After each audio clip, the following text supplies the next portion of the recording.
Welcome back, everybody. This is Brother Mute here. Today we have a specific build request. It's not as specific as normal is someone that specifically just wanted a mount build to see what we could do.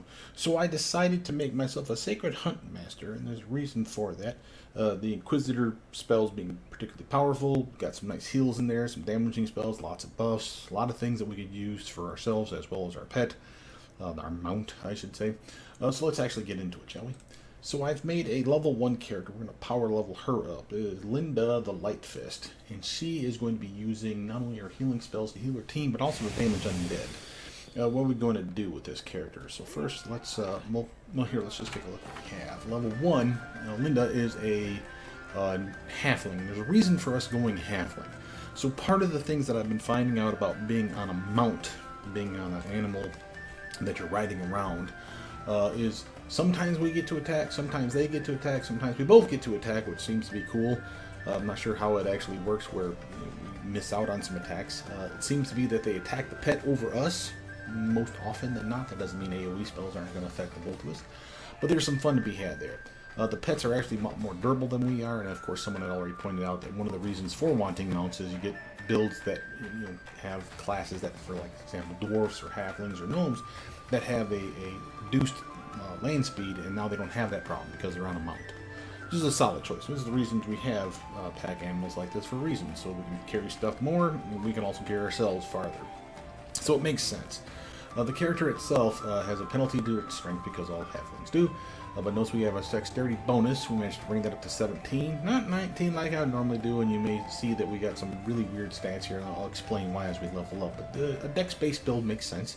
Weapon finesse, Piranha Strike, those two right off the bat are relatively easy to come across by level 3, and it's a solid build at that point. It's really good for ranged attacks, and again, she's going to be using some spells that can be shot at range, some of those being her healing spells.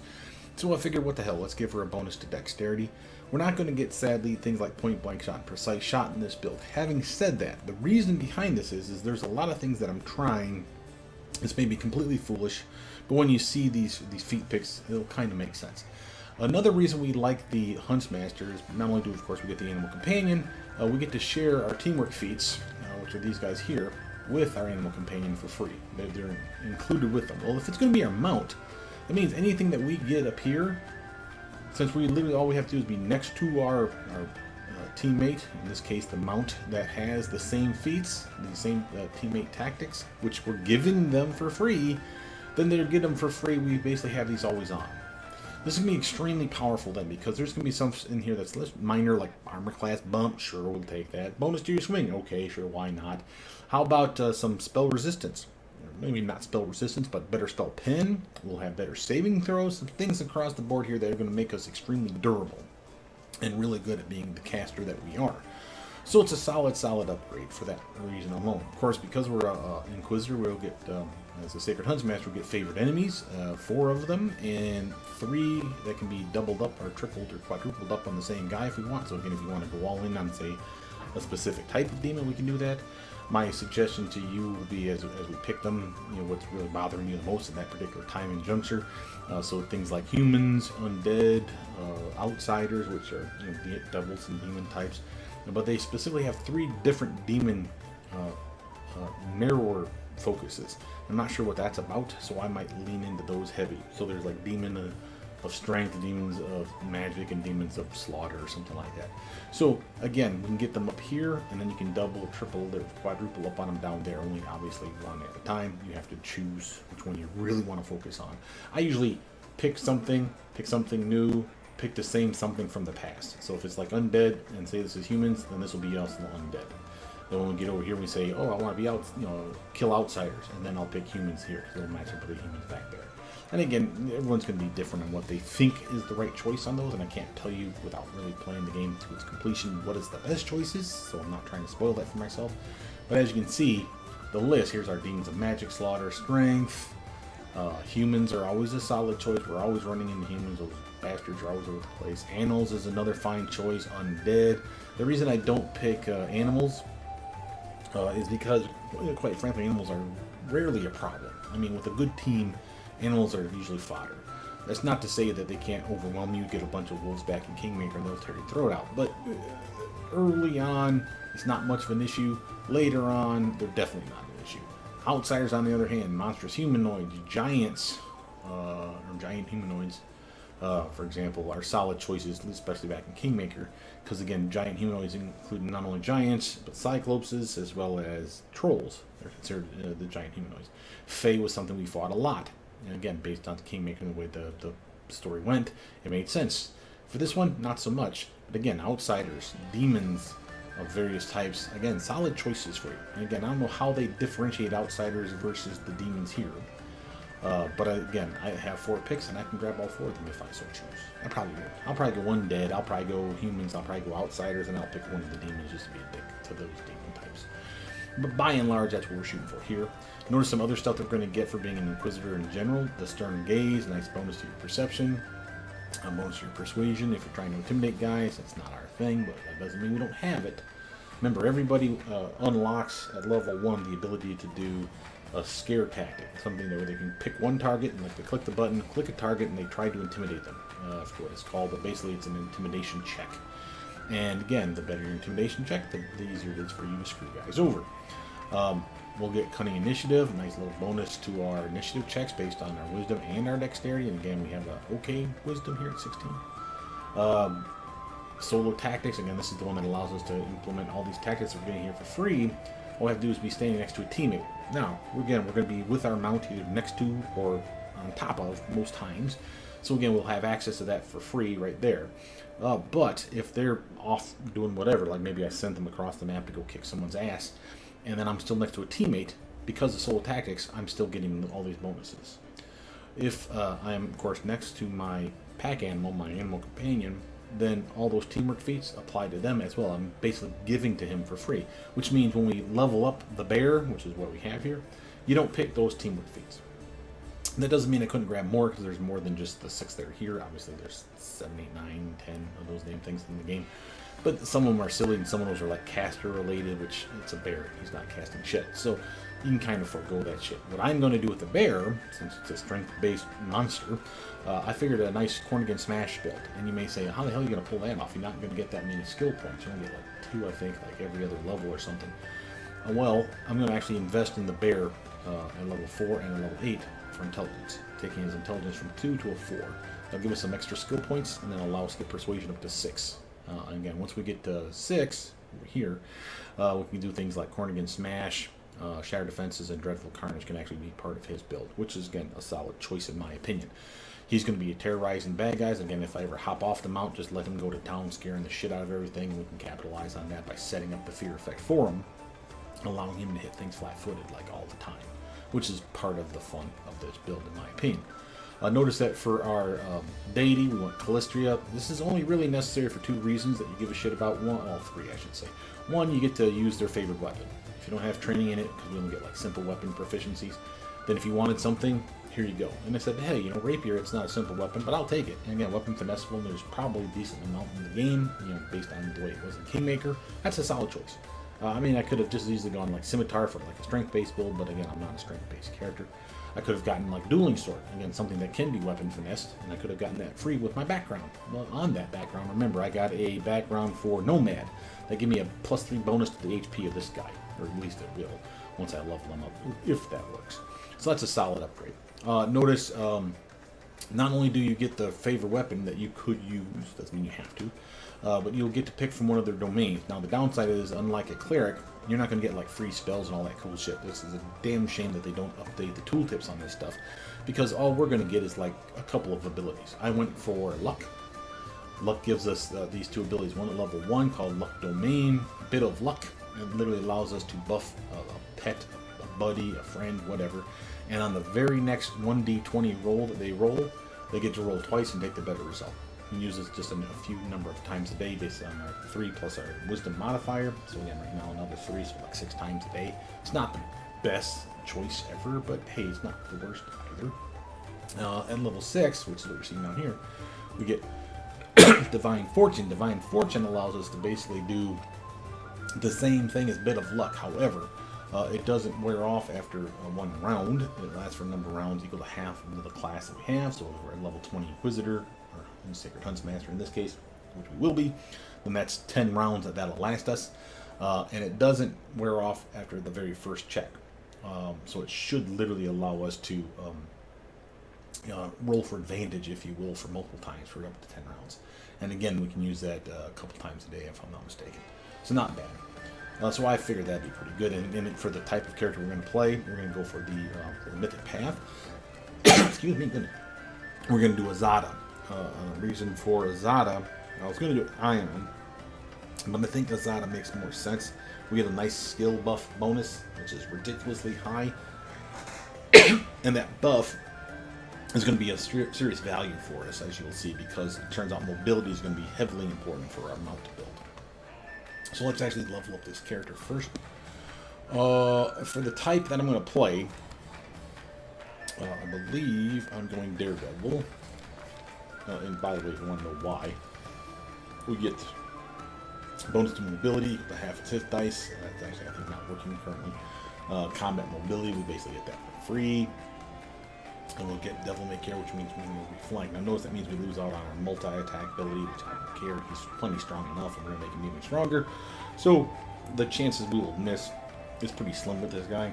And he's going to hit like a brick shit house anyway, so I don't really need that -5 go to a -2. And Devotion, we lose out on that, but we're going to have so many buffs for the pet that's going to make him immune or protected from enchantment spells and effects and mind effects and so on and so forth. That this is inconsequential.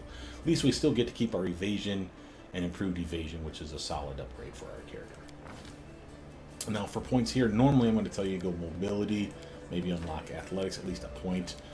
You could have gone stealth, but again, I'd keep it to 1 or 2 things only, and perception and mobility are solid choices. Now having said that, I do know me, again, I do want to get that persuasion up to 6 as soon as possible.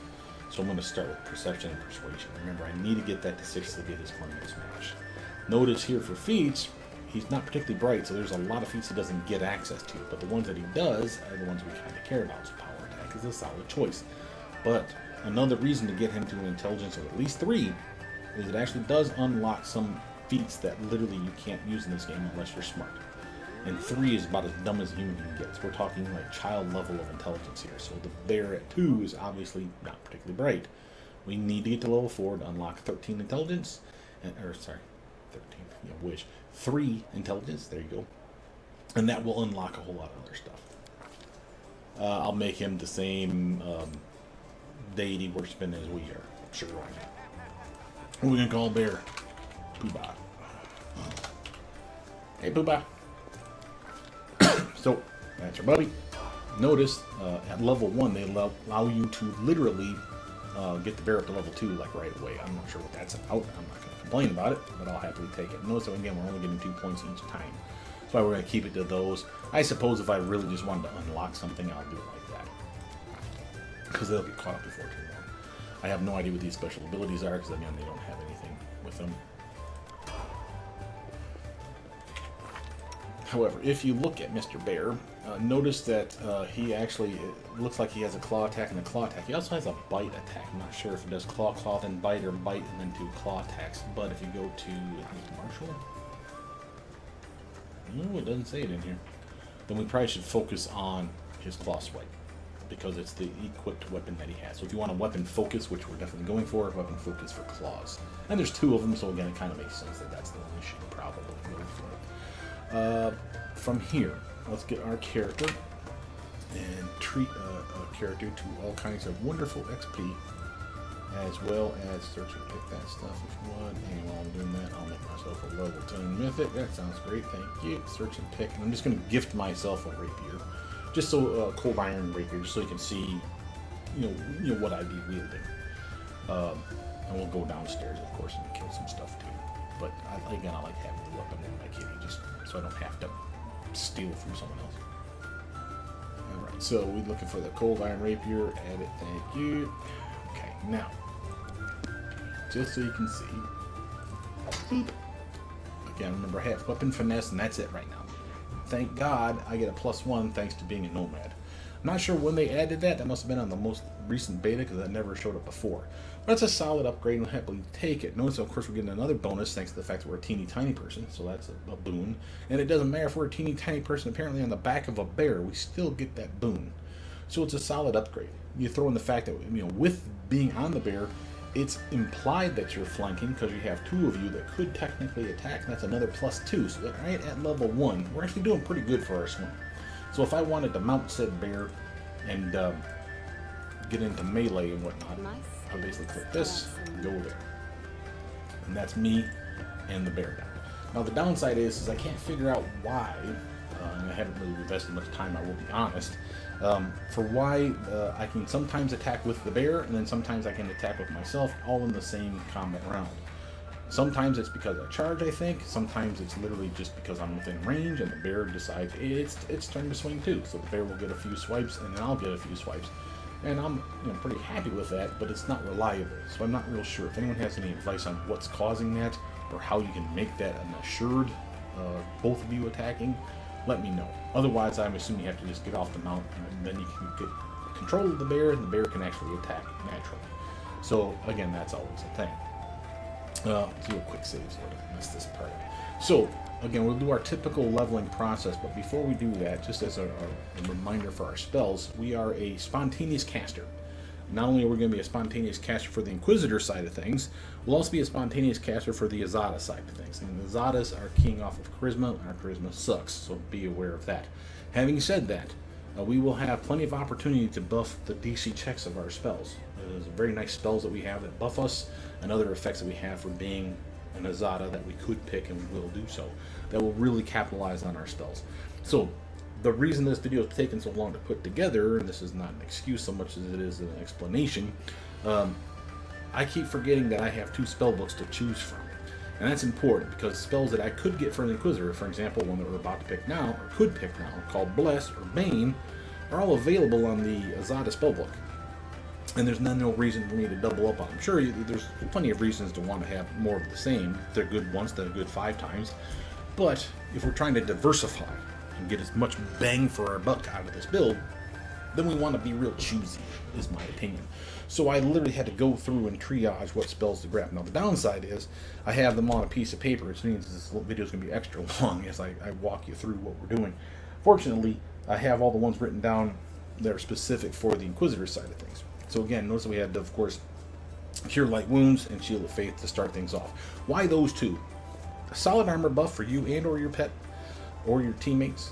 A solid heal for you, your pet, your teammates. So again, at level 1, you're already viable, helpful on the team. Not only can you swing, you get some good armor besides. Remember, you can wear armor in and cast spells as an Inquisitor because you're a Divine caster. It's freaking amazing. So let's go to Sacred Huntsman level 2, and again, notice that we're getting our cunning initiative, so our initiative is going to be even better now. Remember, this kicks in level 2 just for frame of reference. As soon as you get the 2 teammates that show up in the dungeon or the basement downstairs, you walk them back to their village, you talk to somebody, bam, everyone should be level 2. If you're not level 2 by that point, something's wrong. For our points, notice that we have skill in everything. Another reason I like the Inquisitor. Because of that, we are going to unlock everything. However, having said that, the things that I care the most about, we will always upgrade. That's mobility, perception. Everything else is inconsequential. I mean, yeah, I like them, but it's not necessary. For example, like persuasion and use magic device isn't like key and important at this level. But we will unlock everything, and some things we'll never touch again. Looking at new athletics, and you too use magic device, but you'll be surprised at how good we finish with our skill points by the end of the day. So where do we put these 3 is the question. Well, I'm happy to put them in the knowledges and the lores. We already had 1 in lore religion. Just to back out here so you can see what we actually had at level 1. I invested in athletics, mobility, trickery, lore religion, and perception. Why those? Now level 1, an athletics check you're not particularly great at, but you're not horrible. Your strength kind of screwing you over, but again, you are sure-footed as a halfling. It's a nice bonus. Class skill, another +3 thanks to that. Again, investing 1 point. We're already at +6, -1 because of the strength. That's not a bad upgrade for a level 1 character. Notice the thing with mobility. Another reason we went halfling. Remember, mobility is important for a mount build. So, this thing is going to be not necessarily maxed out, but really freaking high is the goal. Trickery, again, if you're shutting off XP share, and you're shutting off XP to only the, XP only goes to the person that does the skill check, then you're going to be picking a lot of locks and disarming a lot of traps. If you're good enough at it to do such things, which you are, then you'll have the ability to get some cheap XP early on and out-level your team. Highly recommended. There is a teammate on your team very quickly who's better at you than this. Do not let her do that if you shut off the XP share, because that bitch will out-level you. It's fine, I mean, it's not that big of a deal, but it's annoying when she out-levels you and you're the captain. So I say screw that, just manually, specifically pick your character, manually click the trap from just your character will walk over and try to disarm. Obviously, scum save that shit, but by and large, trickery will be important for us as well. Why lore, religion, and perception over anything else? Perception is a no-brainer, in my opinion. You want to spot traps, you want to find hidden loot, it's something everyone's going to want. The whole team, even my little bear buddy, is going to get perception. So solid choice. Why lore, religion, then over any of the other knowledges or lore? Well, you are an Inquisitor, which means you have a familiarity, at least passingly, with a deity of some kind. So it kind of made sense that you were raised in a way that you knew a little bit about religion. We are a wisdom-based character, so to speak. Before too long, though, we're going to be an intelligence-based character. Before too long, we'll have an by the end of the build, I should say, we'll have an intelligence of 18. And then wisdom still a 16. So we'll be actually very good at Arcana and World compared to Nature and Religion, but still not the point. You still won. And again, notice how Nomad gets a nice little bonus here for Lore Nature. That's why we're unlocking it now.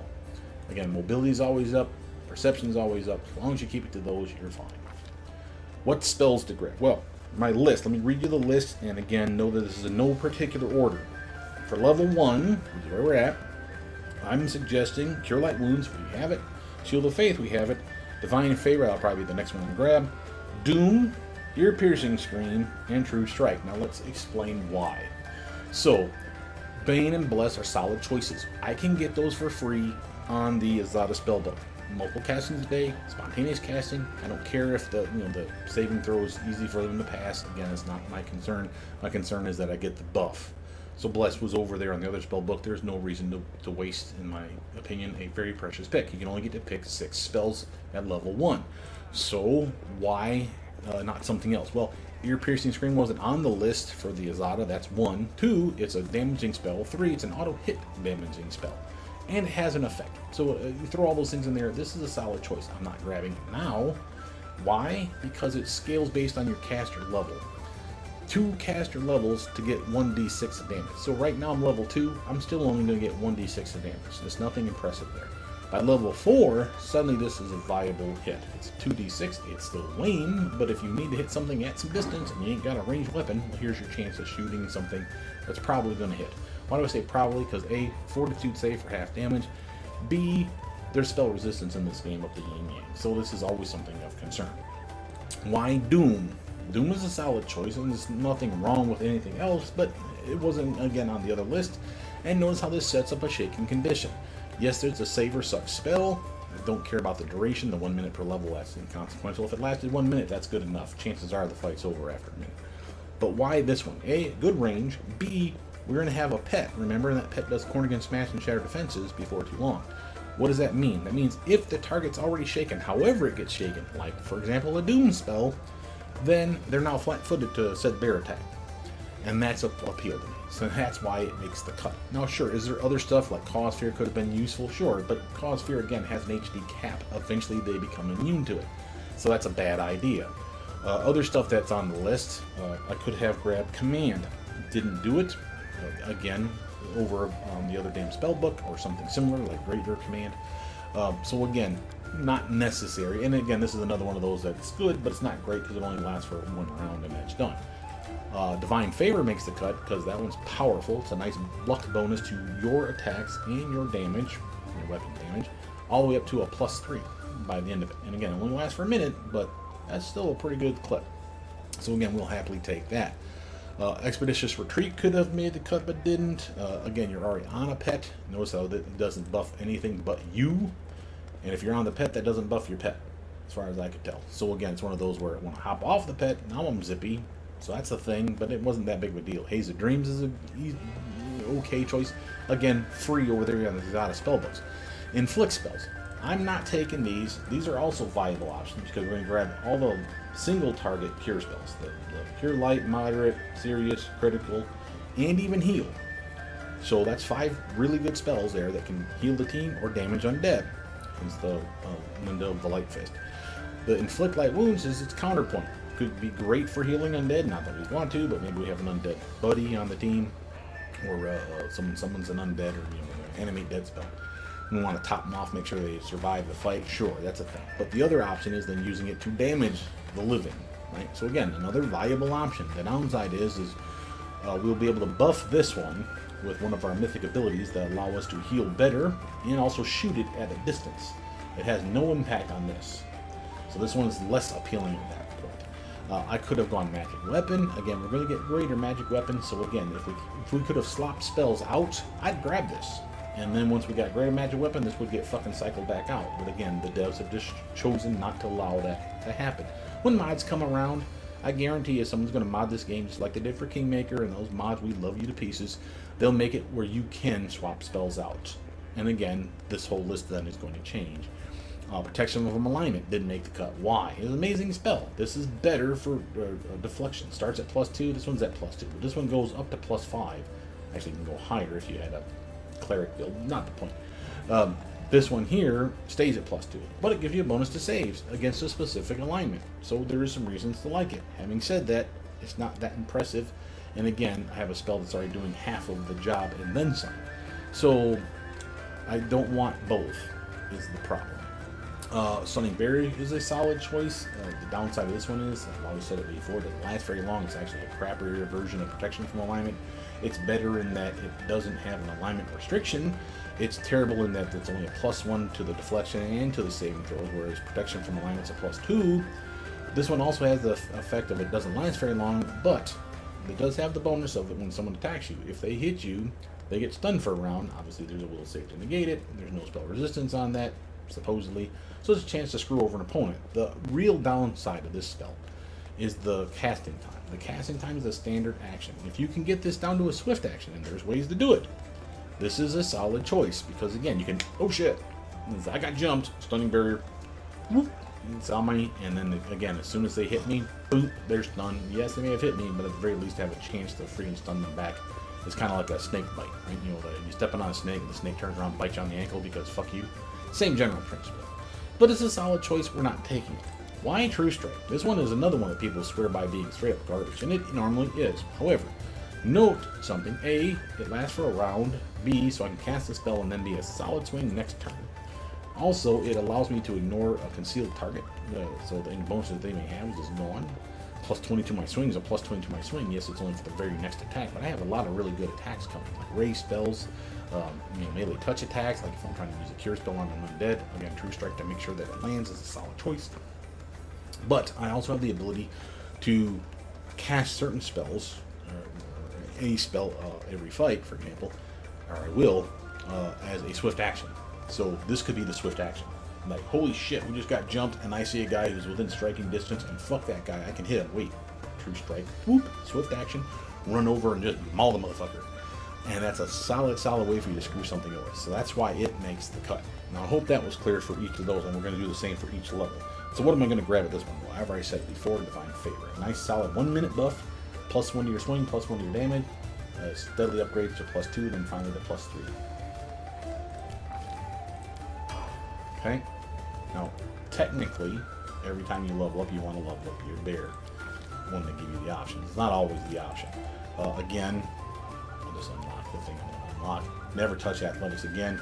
Mobility will be almost as important. Perception is really important. Persuasion needs to get to 6, and after that, you can kind of let it flounder a little bit. So what are we going to grab here at level 3 for the bear? Well, we already got power attack, if you didn't see that. I'm going to grab weapon focus, and again, claw. Now, I've been doing bite, and it's been working, but like I said, I think he bites once, then claws twice. So maybe the claws will be the more important, because he does get 2 of those at least. Okay, and again, if you look at said bear, you can see he's getting pretty badass, pretty buff, already strong, power attacking like a son of a bitch, hitting for some okay damage. And again, he's at a -1 right now. So it's a +2 to his damage. That's why it's +4 and 2 makes 6. So again, he's hitting reasonably hard. And he's got a pretty good swing besides, because again, he's going to get a decent base attack bonus and a really high strength. Now, back to my character. Level 3. Gotta get that persuasion up. And at this point, I have and mobility, don't forget that one. At this point, I have the ability to unlock everything, and I think you should do so. Again, I make the same argument for everybody. You got a green check mark, it should get at least 1 point, especially early levels. After this +5 is complete shit. Because again, yeah, I'll get belts of strength and cast other spells on me like heroism, greater heroism, whatever, that give me a higher stat for there.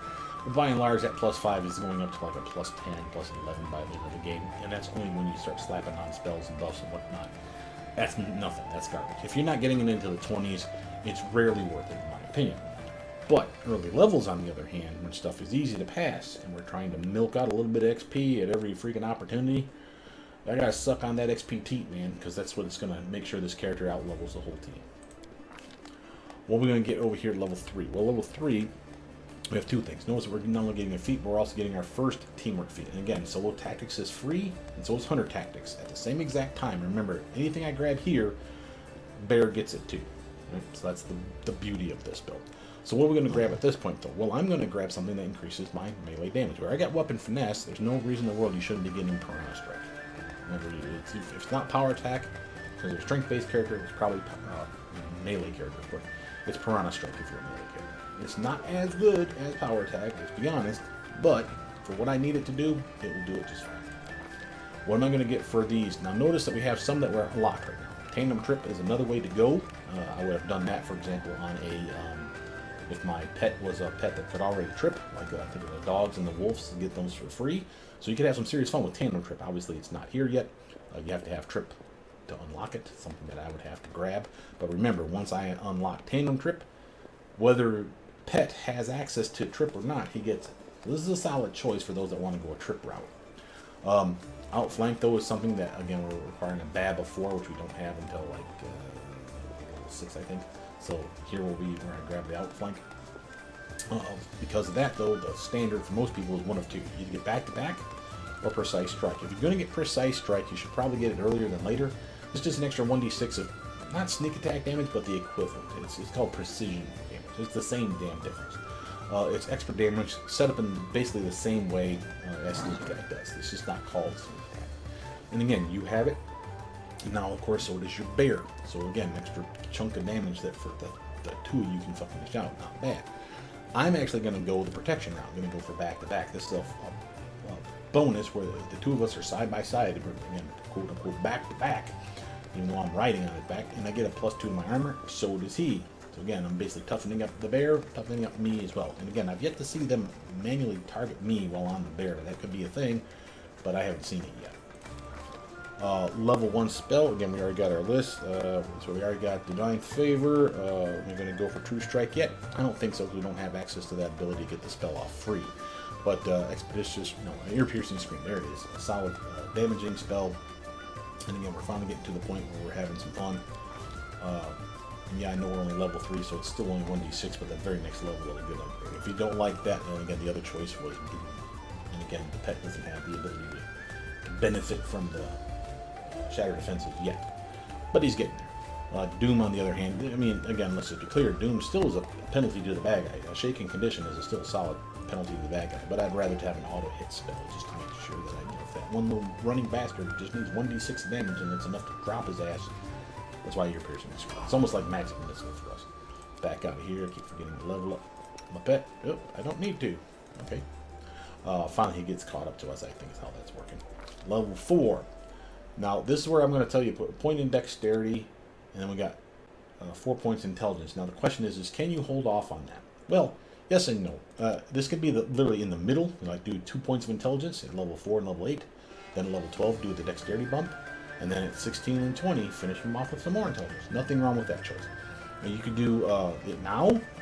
What would that give us? A better swing, better reflexes, better armor class. All 3 things across the board are wins, and it buffs 3 different skills. Remember, it buffs mobility, trickery, and stealth. 3 things we actually give a shit about. So again, this is a solid upgrade. But again, if I want intelligence sooner, I want the extra skill points so I can flush out the builds, especially at those early levels when I have access to skills. That's why I'm going to at least invest this till I get from 14, to 16 as soon as possible. Then I will decide at level 12, do we want that dex bonus, or can it wait until level 20? It's on you on that one. Again, there's no right or wrong answer here, but I know me, I like those extra skill dumps, and those dumps come in real handy at level 8 when you get those extra skill points thrown at you.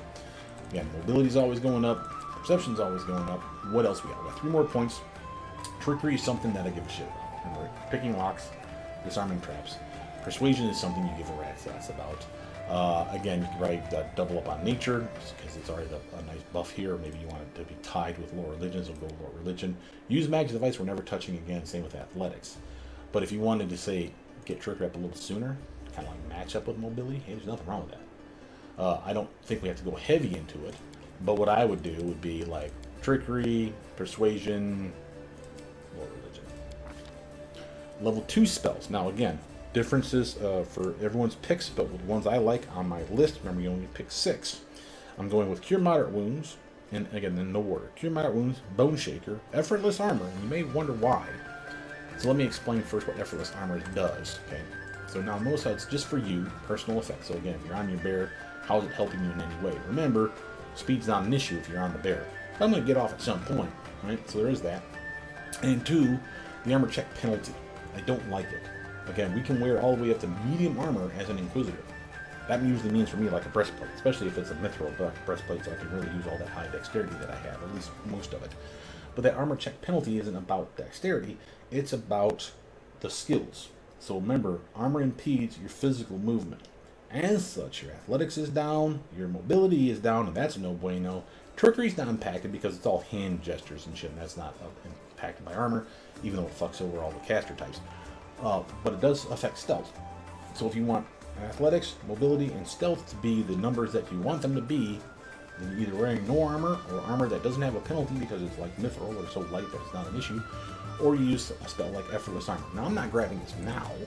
I'm just saying that it's going to make the cut. I'm definitely grabbing Cure Moderate Wounds. As soon as a Cure spell comes up, I'm grabbing it, as far as the single target one. Then from there, what else do we get? We had Effortless Armor, Delay Poison is on the list. That's this guy here. So is Find Traps. That's this one down here. Again, another bonus to your perception, specifically only for finding traps. But hey, man, you're really good at perception because you're an Inquisitor. Throw that bastard on you as well. You're a trap spotting machine, and you're probably in the front, riding on Mr. Bear. So again, a solid upgrade for your character. Resist Energy is a question mark. Why? It's an amazing spell. It's because this one is also a question mark, so I have to choose between the two. Now, normally I would say I want both. Well, again, I can't get both because I'm grabbing a bunch of weird shit. Find Traps, Effortless Armor, and Bone Shaker. I forgot to mention that one or not. But Bone Shaker was on the list as well. Another auto-hit spell that does some solid damage. So, is there something I can deal without? Well, Delay Poison isn't necessary. I mean, there's ways around being poisoned. The other, again, is Lesser Restoration. Isn't necessary if you're careful. You can use scrolls, potions to have Lesser Restoration potions in the game, wands of Lesser Restoration. So again, there's a lot of ways around having either of these two. So again, that's why I'm kind of hemming and hawing over which one to grab. There's no right or wrong answer. Notice that I'm also at the higher level, level 3, I can get not only Resist Energy Communal, level 4 I think that is, but at level 3 I can get Protection from Energy, which is definitely on the list. Now, normally I would say of the two, Resist Energy is better than Protection from Energy. I like Protection from Energy. If I can get both, I get both. That's why it's such a killer. What'll probably happen, I'll pass on Lesser Restoration and get Resist Energy. Why not anything else? Aid is available on the other list, the Azata spell list. Aligned Weapon, I don't find to be particularly useful. Blessing of Luck and Resolve on the other spell book, I don't care. Cascade's on the other spell book, again, I don't particularly care. It is helpful because the target is shaken even if they make their save, which is again a boon for setting up Mr. Bear mulling the fuck out of them. So this will make the cut on the other spell book, but just not in this one. What else is on here? Whole Person, early levels no less. Level 2 spell that can paralyze a human target, a humanoid target. That's an amazing spell. Downside is it just can't make the cut, and it is again available on the other spell book. Now, having said that, it's available on the other spell book at like level 3, and hey, that sucks. But at least I'll get it. The other ones that like protect you or like, remove buffs and penalties, like or debuffs, like remove disease, remove paralysis, remove curse, shit like that. Again, I never pick on a build that's like this where you have to pick the spell and you're married to it for all time. These would be the things that I'm like, I know since I could have picked this, again, if I find a scroll or a wand of remove paralysis, this character can cast it, even if I don't pick this. So again, note your spell list, write it all down, and then underline the ones that you're picking, and just know that anytime I come across the inflict moderate wounds scroll, I can use it. So again, that's something that you can do. What are we going to grab here? So we got a cure moderate wounds. At this point, I think we should get some of that protection. Let's grab that resist energy now. And again, that's something we can also cast on the pet. Something that another reason I look for those types of spells instead of the ones that are just personal effect. Now remember, always check to see if the bear is ready to be leveled up. Looks like he is. At this point, we're going to 4 to his intelligence.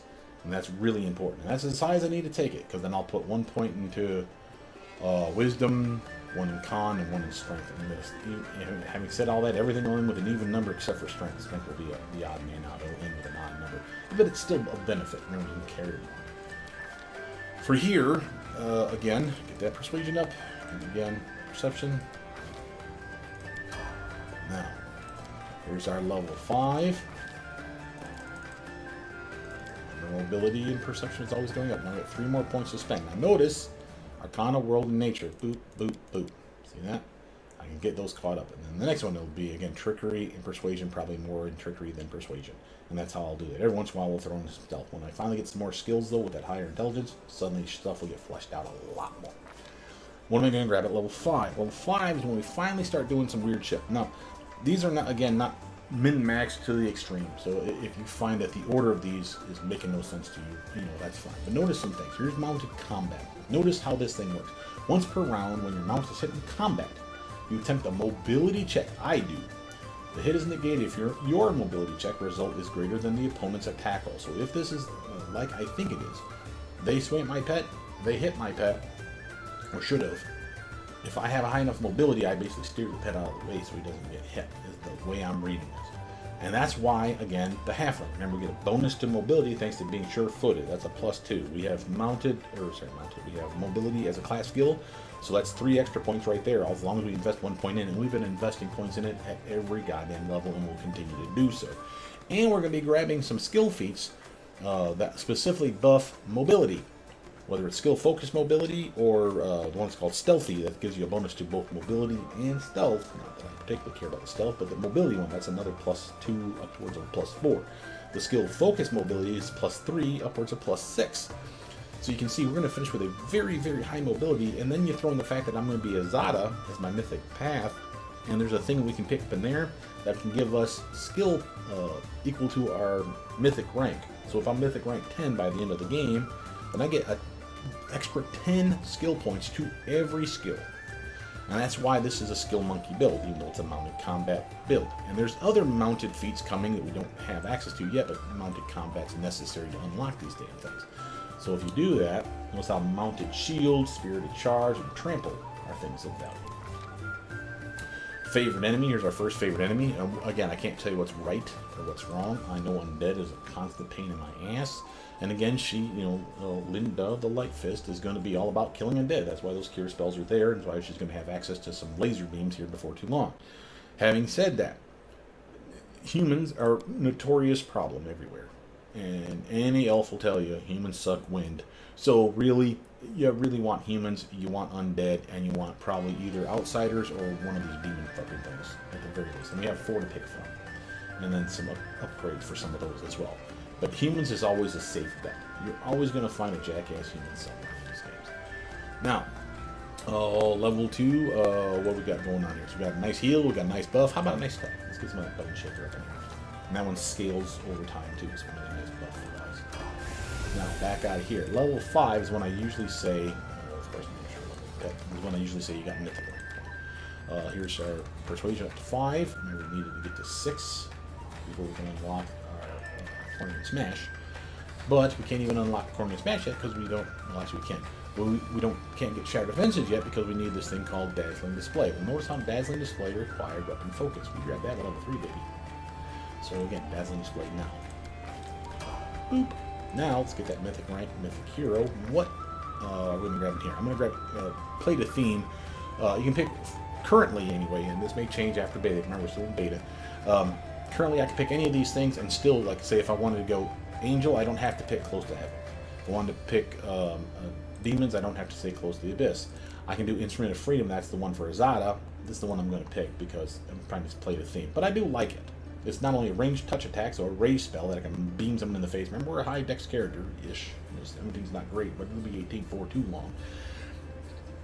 And we can use it on companions to zap them in the face, and instead of hurting them, they actually buff their weapon attacks. They do holy damage for a specific amount of rounds. So it's solid upgrade. And again, later on, we'll become resistant to electricity at level 2 mythic rank, and then we'll get a little saving throw bonus against mind effects, which again is a solid upgrade for us as well. What mythic ability we're going to grab? Now, I have a laundry list of them. Let me read them off to you for what we're going to get, and in the order I'm going to get them, but again, just so you know how we can slop stuff around. So first off, know that some of these are going to be mythic feats, some of these are mythic abilities, and some of these are mythic abilities that we actually purchase a mythic feat with. Or, I'm saying that. A mythic feat that we purchase a mythic ability with. There we go. So mythic ability, like enduring spells. So my spells last longer, 24-hour buffs. We don't really have a lot of those right now, but Delayed Poison is one of them. And anything that can get to an hour buff can now be a 24-hour buff for us. That's a solid upgrade. Other stuff that's on my list here is Boundless Healing. This is the one that allows us to raise spell blap blap in the face. Why am I not grabbing this now? You already have two different healing spells. You would heal better in Boundless Healing, or it takes the cap off, and then it makes it a reach spell, which means you can laser beam them at a distance. Well, you're only level 5, and that's where the cap starts. So we're really not benefiting from this other than getting the reach effect. Still good, but I'm going to get this at rank 3. So once we get up here, that'll be the next thing I grab. But other things that we're going to get, not only we're getting enduring spells, it's this guy here, we're also going to get its big brother, which is not on the list yet, but because it needs enduring spells first. We're going to get greater enduring spells before too long. We're going to get Sorceress Reflex, which I don't think is over here. It's on the other side. It's on the feet picks. We're also going to get Weapon Finesse Mythic. We're going to get Piranha Strike Mythic, so we'll do extra damage using Piranha Strike. Weapon Finesse Mythic, again, allows us to use our Dexterity modifier for any Weapon Finesse weapon, like our Rapier, and just pokey in the face and get that beautiful Dexterity damage back instead of that lame Strength penalty that we got currently. So again, a solid upgrade. We're going to grab Sorcerer's Reflex I mentioned. We're going to get the one here called Abundant Casting before too long. That's going to give us an extra 4, 8, 12 spells a day. Remember, we're Spontaneous Caster, so it's any level 1 spell 4 times a day. Any level 2 spell, we got 4 more castings. Same with level 3. So that's 4, 4, and 4. That's a lot more spells. And we'll get the next upgraded version, Improved Abundant Casting. That's going to give us another 12 spells, because we can cast as an Inquisitor up to level 6 spells. Cantrips too, so we have 0 through 6. Infinite use cantrips, and then 1 through 6 we'll have 4 more, 4 more, 4 more, 4 more, 4 more, and 4 more spells a day. That's not bad. It doesn't work anymore. They patched that out. Bummer. I know. For our new spellbook, our Azata spellbook, we will not benefit from those things. So that's a sucky ass thing. But what else was on my list? Besides Abundant Casting, Improved Abundant Casting, this one down here called Mythical Beast. We're not grabbing it now, because notice it's tied to your Mythic rank, and Mythic rank 1 is shit. But you have a pet. That pet, your animal companion, gets a Strength Dex Con bonus, and that's a +1, as well as half my Mythic rank, so I think it's rounded down. So right now it would only be at 1. And of course, their attacks ignore damage reduction, except for N/dash, which means a number /dash. So that's unlikely to penetrate that, but so what? We're still hitting hard. I'm happy with that. We'll get that later, much later. But this is definitely on the list. And then the other thing that's on the list is this one here. And I don't even know that I need it. It's like the last pick I have. Within 50 feet of you, our friends get a bonus equal to half your Mythic rank +1, so we get a +6 to their initiative. That's everybody on the team. That's 50 feet is a big-ass fucking reach, by the way. And their saving throws against mind effects and their concentration checks, so if they're trying to cast spells or whatever, they get a buff. This shouldn't work on me, but it should work on everyone else besides me, and that includes my mount. So the bonus to initiative, the bonus to the saving throws, even if it's limited to just mind effects, it's still of value to me. I suppose I could just grab another domain, but that's not impossible. Domain doesn't. Remember, it only gives you 2 buffs. The level 1 version and the level 8, or level 1 level 6, just depends on which one we're talking about. Like there's one right there, it's 1 and 6. And again, this one's cool. Look at this one. Healer's Blessing at level 6, which we're almost at right now. All of your cure spells are treated as if they are empowered. That's 50% stronger healing. And remember, that's awesome. This does not apply to damage dealt to undead, though, which is kind of a bummer. But basically, it's a free empower for all your heals. And notice that work with anything that is a heal spell. It says all your cure spells. It means anything that does healing. Why is that important? Because there's a heal spell in healing, the spell called heal, and that might be empowered. I don't think so, though. I don't think there's a diagram on that, so I take that back. But there's also the rebuke death. Notice how that literally is targeting a living person, so you can literally heal them. So if someone falls on their ass on the party, you can literally zap them at a distance with rebuke death, and that could, touch. You have to walk over and touch them, sure. And it would heal them. You can do that so many times a day, but it gives them some janky ass healing. There's some other shit here, like if you wanted like a fire domain, because it gives you the ability to shoot a fire ray, fire bolt, and then you get some fire resistance, and then at level 20 you get fire immunity. Sure, that's a thing. You could have done the same with earth and gotten acid versions. There's one for cold. It's probably under water right here, and then there's no weather is electric, but not really. I think there might actually be an electric. Nope. It's the weather. But the weather one is not really like electric bolts and shit like that. I mean, despite looking like it does. You get the lightning lord ability, which is badass. But the storm burst, this weather domain level 1 ability is a storm burst. It's a ranged attack. It may do electric damage. I don't think it says so in here, but it has some other fiddly bits associated with it, like knocking people back or whatever. So there's some fun to have there. One of my other favorites is the rune, because this one allows you to cast a blast rune at level 1, multiple uses a day. And it does lane damage 1d6 plus 1 for every 2 levels we have. So level 20 Inquisitor, it'll be 1d6 plus 10. But it can be your choice of acid, cold, electric, or fire. And you literally just summon it at their feet, so they just take the damage. Just kind of a nice fuck you to some bad guy. We use that heavily in Kingmaker. But if I'm not going to go that route, like I said, we have other things that we could be picking. So what are we going to pick here? Again, I wanted enduring spells. Let's grab that now. Now, back to leveling up our Inquisitor. Yeah, perception always, mobility always, 3 points. Where are we going to put them? Let's do trickery twice and persuasion once. What are we going to get for a teamwork feat? Now here's our chance to grab our outflank. Again, here's precise strike. It's still here, but again, if I'm not going to grab it early, then you're probably not grabbing it at all.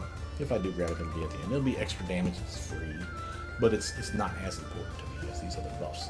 Outflank, on the other hand, is. It's a solid bonus to our swing. Notice we're flanking when I'm on my pet. I get a +2 automatically. Same with the pet with me on his back, because I'm helping him flank the same target. So again, he'll get a +2. Assuming it's a he.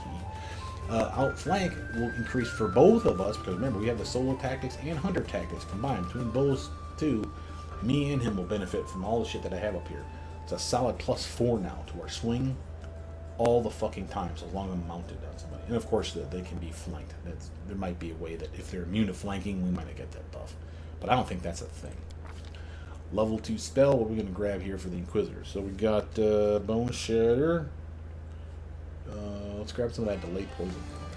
It's a nice buff from the Aragon Enduring spells, and now it's a chance for that to be literally a 24-hour buff. And by the way, resist energy once we get to level 6, which we're right at, or real close to it. Now it's an hour. I can literally wake up in the morning and cast Resist Acid, and it'll be a 24-hour buff from the my teammate that I cast on. So yeah, just unlock that. Again, level 6, I assume that you get another mythic rank, but of course we're going to level Mr. Bear. Persuasion's up where it needs to be. That's all that matters. Nice. Mythic rank Hero, level 2. What are we going to grab here? This is where I'm going to grab my Weapon Finesse Mythic. This is the one that, again, allows us to use our Dex modifier for any Weapon Finesse weapon we're wielding. As long as it's Weapon Finessable, and we can put it in our fingies, we're using our Dex modifier now for damage. That's free. Just there. Just given to you. That's awesome. You know, that's the equivalent of an agile weapon, by the way. So, it's just baked into it now, right now. And again, I can go Piranha Strike Mythic. We will do this later. The more of a penalty, the bigger the bonus to damage. It's a -1/+2. Normally, this will be -1/+3. So again, a solid upgrade for our damage. We'll just get it later. Okay. Now we're back to leveling up. Level 7. Again, always the same. And then we got these 3. So I'll happily do 3 and just kind of work my way through the list. What we're going to get here at level 7. Level 7, I'm going to grab something that's also mount related. which is it? Is it the novel or is it shielded mount? Spirit charges here. I don't have shielded mount here. Why not? Nothing's in there. Sees a moment. Maybe it doesn't exist. It's not in there. This one said shielded mount. Mounted shield. Sorry, I'm looking at the wrong spot. Mounted shield. You add your base shield bonus, including the bonus from shield focus, but not including enhancement bonuses to your mount's armor class. So I would need shield focus for this. I'm not going to do that. And again, I can wield the shield. It's something that I could look into because again, we do have access to shields. We just don't get to where use tower shields. So again, something you could definitely do on a mount. I'm just saying that it's not something I'm going to do. What am I going to do? I'm going to grab the Indomitable mount. Notice this one. Once per round, when your mount fails a saving throw, you can make a mobility check. Notice the mobility checks again. Your mount makes it say if your mobility check result is greater than the DC of the opponent's attack, which those can get pretty high. We're going to get much higher, so I'm not worried about that. And again, he's going to be really good at making his saves besides, but till that time, I like knowing that I have a chance to help him out. So here's our level 2 or level 1 spell again. We got those 4. I'm going to grab my Grab and Doom, or I'm going to grab True Strike. Sorcerer Reflex is a ways away. Let's grab Doom. And he is getting the Cornigan Smash and Shatter Defenses up here before too long. So it's a good chance of shaking the target. Level 3 spells now. What's on our level 3 list? We got Cure Serious Wounds. It's right there already. Greater Magic Weapon. Solid buff. Searing Light. Nice rage spell. Magical Vestment, something we can use to buff myself, my shield, and my pet. Remember, pets can wear armor if you give them a training feat in that, and we will definitely do so. So it's a solid upgrade for him. Most protection from energies on the list. For the questionable, we have 2. You have to pick between the 2 of these 2. I have words. I got the best words. I'm going to either get Dispel Magic as one of them, or Litany of Entanglement, not Eloquence. Eloquence is available on the Azata spellbook. Same with Heroism and some other shit, like Prayer even. So, if you're wondering why I'm not grabbing certain things, that's why. But, Litany of Entanglement is a solid upgrade. It is a swift action spell, so it's Litany of Eloquence, so again, we'll have both if I go this route. But this one's a swift action, it's close range, I'm not worried about that, but it literally entangles the target, and it's will save or suck spell, but it's damn near guaranteed that it's going to freaking lock onto a guy. And that's something of value for us. If I don't do that, it's Dispel Magic. And you may say, well, Dispel Magic is a solid spell. But again, we also have access to Greater Dispel Magic coming later. And we also have another pet. So as tough as the spellbook was for this and the Azata spellbook, remember, we're about to get, once we become Azata officially, we get another pet. Not just the bear, we get a goddamn dragon. The dragon's balling. The dragon's got powers, got actual spells. And the spells they have include a variety of the shit that I'm not picking as well. So again, if you're thinking, well, why is it not getting lesser restoration, and greater restoration? Those are great spells. Yeah, the dragon's got it. So again, if I can just hold off a little bit on it, use the wands and scrolls and potions and shit until that time, once we get said dragon, the dragon's going to be my pocket cleric. And again, between me and the Inquisitor side of things, my Azata spellbook and the Dragon spellbook, we got a very large list of spells. And the Dragon's a baller caster. So what are we going to grab? So we got Cure Serious Wounds. It wouldn't hurt me to get more armor. So let's do the Magical Vestment early. Back out of here. Level up said Bell. He wants to be what? A bear that scares shit. There it is. Cornigan Smash. Next one will be Shatter Defenses. Let's Mythic rank up. Now to do this one proper, I have to unlock it. So the way you do this is you control F10, go back to your level up, click the Ignore Class and Feat Restrictions, and then just tap this about a billion times.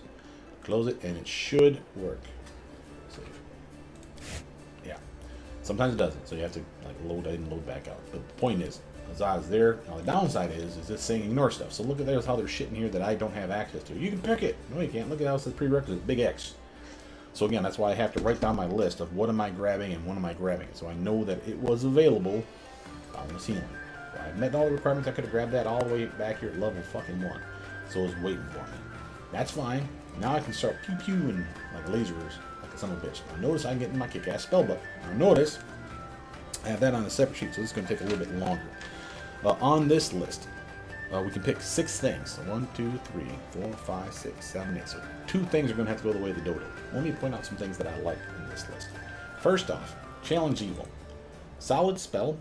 Got a good duration. You need a target to lock onto that shit first, but once it's on, it's on. You can just switch targets once you finally get it to that point, I believe. So like you kill a guy, then you can switch to a different guy, I believe. If not, oh well. At the very least, for a long fight, you're getting a solid bonus to all your melee attacks. So that's interesting. That's helpful. Bless, Bane. Again, we talked about those already. Solid choices. The ones out here that don't make the cut are Sleep, because again, you're rapidly out leveling the content. Remember, 4 HD is very low. So again, we're already level 5, 6, 7 or so by now. Chances are you're not finding a whole lot of 4 HD monsters in the game. So it's a garbage spell at this point. So don't bother. Unbreakable Heart's a good buff, and again, it has an effect that it suppresses an effect, I believe. Yeah, for the duration of the spell, if you're already under these effects, you can cast a spell, or a teammate that is under these effects. You can cast a spell on them, and it suppresses the effect of that spell for the duration of this spell. What does that mean? It means if, like, literally someone got hit with a fear effect. Let's say my other cleric on the team is like badass cleric, but they got feared and they're running away, and I want that cleric back in the fucking game because I need them for heals and shit. I cast this spell on the cleric, it suppresses the fear effect. They're back in the action again. Not for long, but long enough. It's a good spell. Haze of Dreams, decent. Hypnotism also has an HD cap. So already there's 2 here that have an HD cap. These are the ones that are probably going away the dodo. Those we got a Dragon Companion. We also have Song of Heroic Resolve. Summon the Mastodon. We got all kinds of good shit. Now here's my dragon. And he's teeny tiny to start. My bear has already gotten big. He's plump. He's a healthy baby. Anyway, here's our little dragon, Avu. Now notice they don't have a spell book yet. They will, and their caster level by the time I get to level 20, which is 10 ranks of Azata, he'll be caster level 30 goddamn 3 and be a level 35 dragon. He's very tough, very strong. Not as good as the bear in a lot of things, but he has spells, and bear ain't got no fucking spells. And he hits feats that he just picks for himself naturally, so they've already pre-programmed that in. Which is fine. It's kind of weird. Oh, we got an update. I need to check on that. Anyway, that's our little buddy, and he's going to be awesome. Looks like I'm sprawling all over the bear. What the fuck? Can't even get your legs around that big fat ass. Alright, anyway. And he's got a Dragon's Breath. I forget about that. And that's, I want to say, sonic damage. It's like the damage that you don't see from a dragon, which is fucking cool. Alright, level 8, Huntsman. Again, Intelligence, level 8. Bunch of skill points. Now the question is 12, do we want it in Dex, or do we want to put those last 2 in Intelligence and then save this last point at level 20? I'll have to decide when we get there. But again, get that mobility up, get that perception up. Now what are we going to do? Now, I recommend that you get Trickery up, get that one up, and get Stealth up. These guys are all in the 3s now. Remember, this one's never being touched again, neither is Athletics. I'll explain why here in a bit. But, where would I put these other 3 points? At this point, I would do stuff like Persuasion, Trickery, or Stealth. And we get 4, I can like upgrade these 4. What we're going to do now. A level 3 spell. Here's my list. You're serious. Magical investment. Time to get a magical weapon. Get a magical weapon. Boop. Back out of here. Level up said bear. And again, Intelligence, might as well. And this will give them another, just like me, a bunch of skill point dumps. This allows us to get Perception finally maxed and finally really invest in his goddamn mobility. And we'll put some back in Persuasion again too, every now and again. But mobility, Perception, and Persuasion is basically his cup of tea at this point. Thank you. Alright, let's assume we got... Oops, sorry, I'm going to back out here real quick. We need to finally shut down the ignore requirement stuff. Why? Because I don't like picking things accidentally. So what we got now? Level 4, first we're getting superpowers, we'll talk about that in a minute, but we've got to pick our mythic feat. Level 4, we're getting the Piranha Strike. This guy here. Remember, we are a melee. We're still melee. We still want to do damage in melee, so we already got weapon focus, or weapon finesse melee, mythic upgrade. Now we got Piranha Strike mythic upgrade, so again, we're doing extra damage. Now, on here, you only get to pick 2 superpowers. You may go, so you get 2. You're getting all these fucking songs and all kinds of other shit. You got a badass dragon companion, and we already got our other pet buddy too. So you're doing fine. Don't fucking whine to me. But also, these things are fucking broken. There's some amazing shit in here. Let's walk you through them in reverse order because all skills is the first one I'm going to grab. So Zippy Magic. Basically, we can do extra damage with any single target spell. It basically does damage, period, whether it's supposed to or not. I think it just throws extra damage on top of the fucker.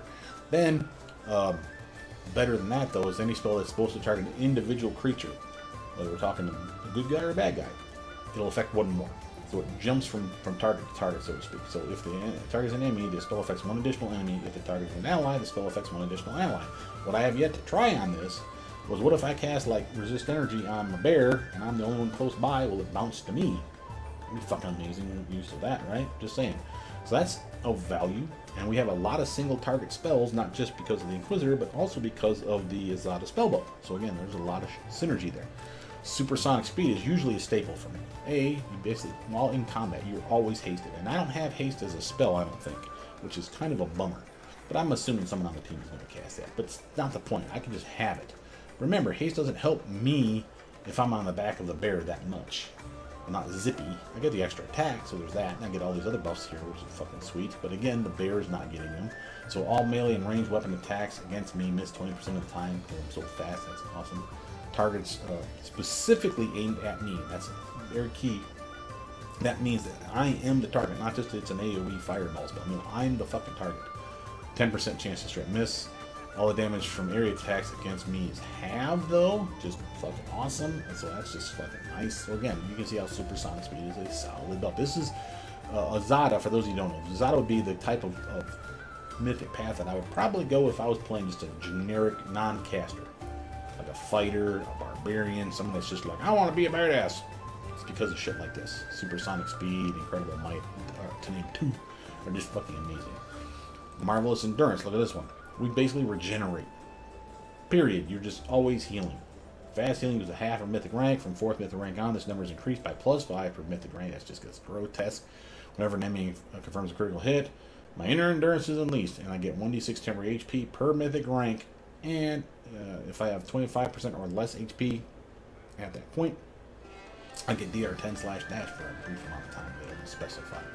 So I suck up more incoming damage so that I'm more likely to survive it. Life bonding friendship, again, teamwork feat, heavy builds are fucking solid. We get to choose 2 more, and we get to share them with all teamwork feats, not just these 2. It's all teamwork feats. Remember, I get a shit ton of them for free as an Inquisitor. I share them to anybody now within the 50 feet. Remember how I've been sharing with anyone that's near me, like my pet? So again, I can now buff like crazy with teamwork feats. Everybody. This is a solid upgrade, not grabbing it.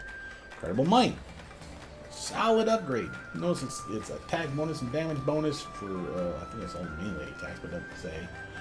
Notice how if we confirm a critical hit, this is the real big part here, or if we charge, which again we routinely do on the bear. The fortitude save, the DC equal to 10 plus my mythic rank plus my strength modifier. It's a strength-based upgrade. I have shit for strength. It's not the only reason I'm not doing this. Notice we also have the ability to shut this buff off and share an attack and damage buff for everybody on my party. Both of the physical abilities of companions.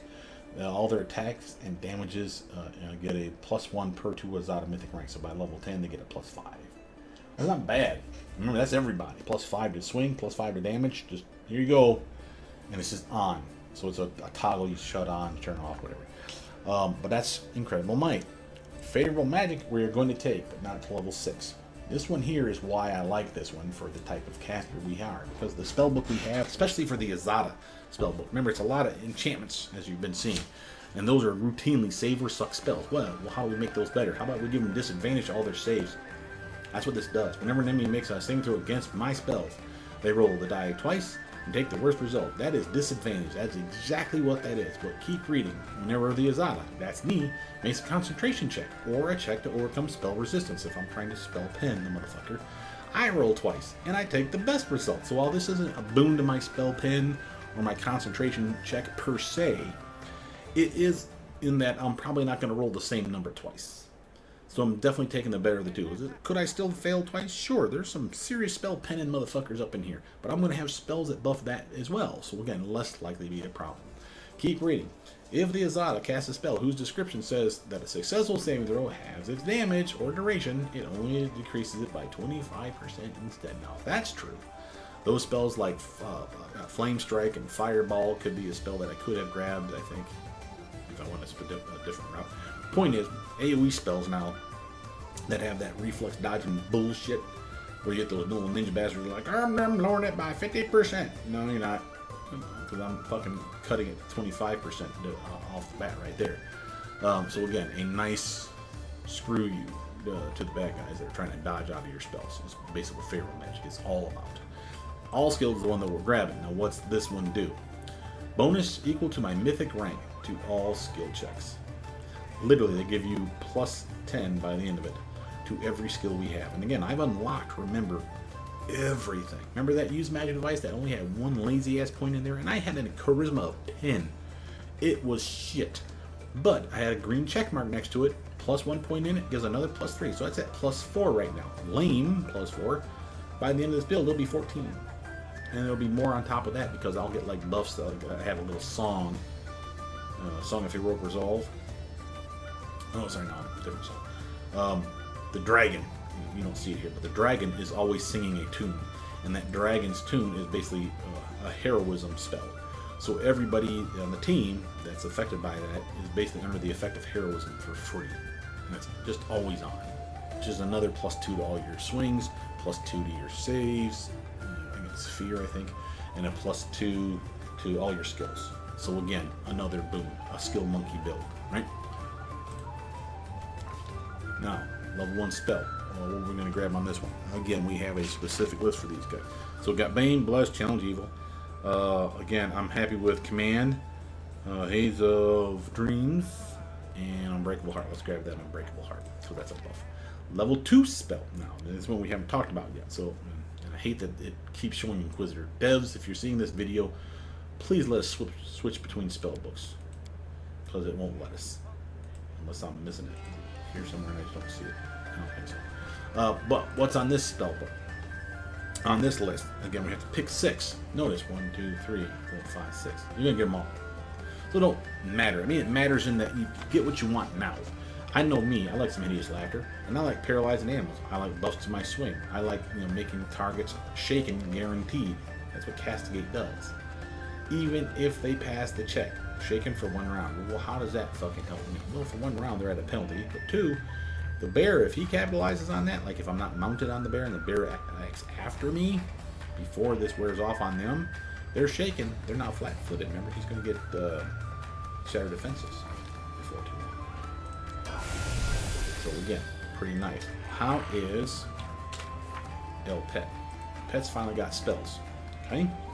Notice how he's got Cure Light Wounds, Divine Favor, Remove Fear, and Remove Sickness. He's basically the cleric you always wanted to be. He's going to buff himself, he's going to heal the team, he's going to remove all the nasties, the fears, the sicknesses, the diseases, the poisons. He's going to blindness, and so on and so forth. He's going to be really good at all that shit, and then some. What about me? Time to level up. Go Perception, Mobility, 4 points now. 1, 2, 3, 4. MOON spells something. Well, we got level 9. Level 9. Now we're getting weird shit. Let's grab ourselves a skill focus. Right there. Skill focus. Immobility. Plus 3. Once you get 10 ranks invested in it, which will be literally next level, it'll go up to plus 6. What are we going to grab here? I'm going to grab myself something called Shake It Off. See this? When you are adjacent to 1 or more allies who also have this feat, my bear, you gain a plus 1 bonus on saving throws per such ally. So at the very least, me and the bear are getting a plus 1 to all saves. If we have more people near us, which you can have a front rank that's not just me and the bear, there's a tank or 2 on the fucking team that can fucking hold their own right next to us. So again, we get a plus 1 to a plus 2 to a plus 3. And again, they're not benefiting from it unless they have this feat themselves. But me and the bear are benefiting from it, and you better believe that the bear's getting the plus 1, I'm getting more than. From here, what we got? I'm gonna grab a level 3 spell. Okay, I got weapon, I got armor, I got a heal. Get a laser beam. Pew pew pew. Nice. Level 10. And at this point, I will mythic rank up every even number. So 10 will be plus mythic rank 5, 12 will be mythic rank 6. You get the idea. And again, that's probably wrong. I know. But it's all I got. At this point, I'm going to do persuasion, stealth, trickery. And if at any point, once we get like another skill dump, you better believe that trickery and persuasion will probably be the next big investment. What we got? We got another favorite enemy. Now remember, we grabbed humans before. Remember I said undead are annoying little fucktards. Let's grab that now. Notice, right back to back, we can do undead again. Another better bonus. Or just say, double down on humans. And again, this is how I usually do it. Let's go, something, double down on it. Something else, I'll double down on it here. Something else, and you get the idea. Level 2 spells. I got... I got me some protections already. Okay, let's get some of them fine traps. Come on. Okay. Level 4. Okay, new spell list. Now, level 4 spells. You better believe that Cure Critical. You're looking right at it. I'm definitely grabbing it, so might as well just grab it and get it out of the way. Other spells on this list are going to be Stone Skin, Crusader's Edge, Divine Power, Greater Invis, and Dismissal. Now, why that list? First, let's walk through it. So here's Crusader's Edge. Here's Crusader's Edge. Notice it lasts for a good long while. Remember, we're going to get not only enduring spells, but greater enduring spells, which means anything that's a 1 minute per level buff, once you get it to 5 minutes, which we're already going to be at this point, that turns it into a 24-hour buff. But I have to get greater enduring spells to do it. That's coming down the pipe next. But that's not the only reason I want this. This is a nice buff against fighting outsiders. Guess what our outsiders are? They're demons and devils.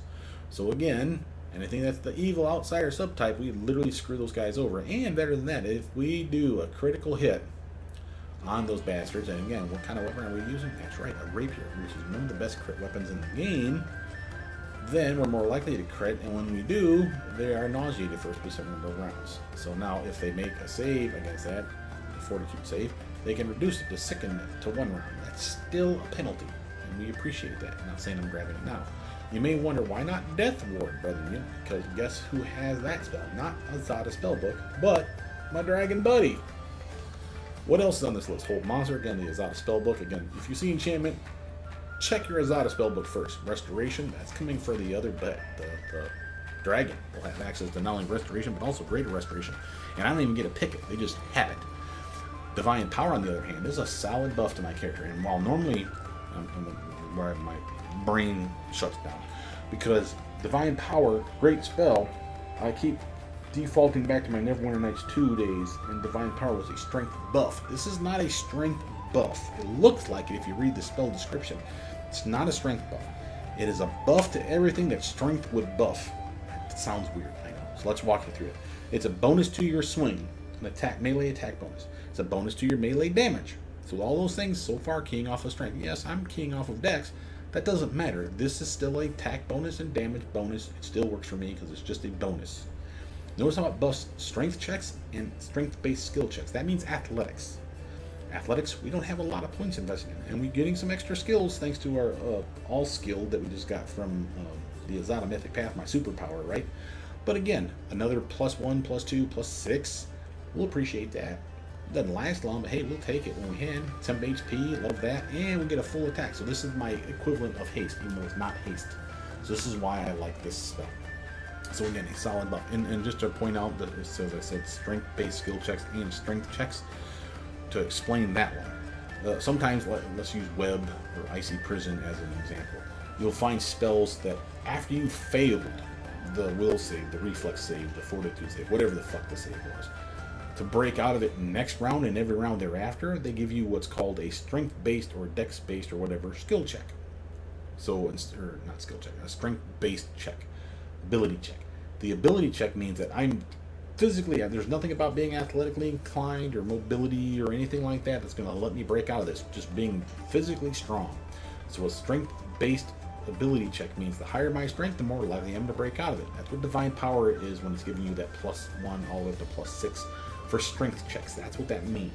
So if I'm encased in something or restricted by something where a strength check would succeed, remember I suck at strength checks. I'm at a strength of 8. It's a -1. Well, now I got a +6. So that's a +5, because I guess they would cancel each other out a little bit, right? But so what? It's still a +5. That's pretty fucking good. That's like saying I have a strength of 20. It's not a strength of 20, but it's like I have a strength of 20. And that's, again, why we like Divine Power. Right? I'm level 10, so now Mr. Bear, a couple times. I was lazy. Let's get mobility up to Persuasion. What am I going to grab here? So now we got our Corny Smash. What's missing from our build? Shatter defenses. We got that at level 9, so I'm lazy about this. And of course, now we can't be flanked, which you got level 2. Level 10. Let's just get that perception up. Let's split between persuasion and mobility. At this point, if it's another point to be had, I'll probably put it in persuasion, because again, I'd rather it be persuasion that's higher, because he's using it for his intimidation checks. Now, Azata. To me, level 5. Greater enduring spells. Remember all those 5-minute buffs or greater that we have? Not Divine Power, but other ones. We're fucking crushing it. For example, not you, but you. Doom, honestly, that would actually be a 24-hour penalty to a bad guy. It sucks, but it's not going to last that long, but it's not the point. Delayed Poison has already been the 24-hour buff. This will be a 24-hour buff. Probably was already a 24-hour buff already. Anyway, this here will now be a 24-hour buff. Great Magic Weapon was already a 24-hour buff, so was Magical Vestment. Remember, that's not just your armor or your shirt or your robe, but also your shield if you have one, which I can wield and still cast spells. Divine Power, no. But again, now we're talking about our Inquisitor spells, sure. What about the Azata spells? There's a lot of spells we had that were also buffs. Bless, 1 minute per caster level. That's a 24-hour buff now. Bane, 1 minute per caster level. That's a penalty, but that's a 24-hour penalty now. So again, greater enduring spells. Very nice. What are we grabbing here? Again, don't want those two. Let's just grab Command. I like bossing people around, can you tell? We're going to grab at level 2. We already got those. Again, it doesn't matter. We're grabbing everything. Remember? It's just, again, pick what you feel. I like Aid. It's a nice buff to some person's swing. Save against fears from 10 HP. Again, Bless is better, but 10 HP. Plus doesn't do that. Well, we're going to get here at level 3. Now, level 3 spells. For this list, I am liking Crushing Despair, Good Hope, Instant Enemy. That's very key for us. Overwhelming Grief. And we got one more. So let's see, 1, 2, 3, 4. Oh, we have 2 more. Wow, we got a laundry list to show here. Alright, so what do we got? Notice I'm not going to grab Prayer.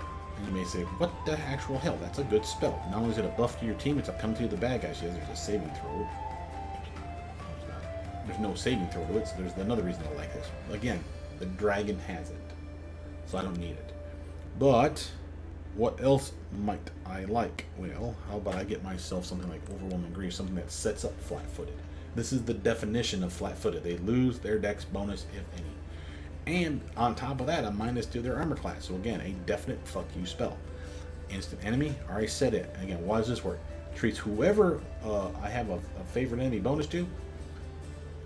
That's limited to those types. Remember, humans, undead, demons, whatever I'm going to pick. But notice this. With this spell, you designate the target as your favorite enemy for the remainder of the duration. For the duration spell, you treat the target as if it were a favorite enemy for all purposes. So all that buffs that I was getting for being a favorite enemy, fuck you. Nice, right? And of course, other new spells that we haven't yet talked about. That was a nice upgrade. Now, level 11. Now notice that mobility. All skilled, sure-footed, skill-focused mobility jumped up to a +6 instead of a +3. We're not done with it yet. 4 points. Those. What we're going to grab here at level 11. Level 11, we're going to grab another mobility upgrade, and it's called, wait for it, Stealthy. +2 mobility, +2 to stealth, unless you have 10 ranks in either of them. Anytime you get 10 ranks, whatever buff was +2 now becomes a +4. So mobility is already going to be a +4. Stealth, sadly, is going to be a +2. We'll get it there. Now, what are we going to get for a free spell for level 1? Again, this is probably our last level 1. Yep. So what we got on our list? Was it Expeditious Retreats? Wasn't either of those. Not that one. Not that one. Maybe it was that. It's not that. Wasn't you. Wasn't you. Wasn't you. True Strike. There it is. Level 4. What's my list for level 4? I got my Divine Power already. Let's grab that Stone Skin. I like that protection. And again, Restoration. The Dragon's going to cover us for that. 12. Yes, I know I can level up the Dragon, but I'm not going to right now. Intelligence. We're going to do the Intelligence twice. At level 20, it'll be the final upgrade to Dexterity. It's lame, but I'd rather have the skill points sooner than later. At this point, we're going to do, again, Trickery, Stealth, and Persuasion. What we're going to grab here, this is again another Teamwork feat. Remember, anything that I get, he gets, and all I have to do is have him next to me. The Allied Spellcaster, what is this going to give us? Concentration bonus and +2 bonus to level checks made to overcome spell resistance. This is the equivalent of giving yourself spell tap. All I have to do is be next to somebody, like my pet. Now, yes, it gives it to the pet as well. He doesn't do concentration checks and he doesn't do spell resistance because he doesn't cast spells. So fucking what? I don't care. I still want to have this because that's benefiting me, and so long as the pet's near me and I'm mounting him, I'll get that buff. Level 4 spells. Let's grab Crusader's Edge. I like the idea of pissing off the demons. Yeah, Greater Bane for a weapon upgrade. Back out here. Mr. Bear. Just going to get it with Mr. Bear. I'm going to get Persuasion, and we're going to get 11. He can't get, just to show it to you, it's in the D's. Can't get Dreadful Carnage yet. See how his base attack bonus is innate? He doesn't have a full bad progression. He's not like a fighter, but he's pretty good. So I want to say 15, he'll be able to get Dreadful Carnage.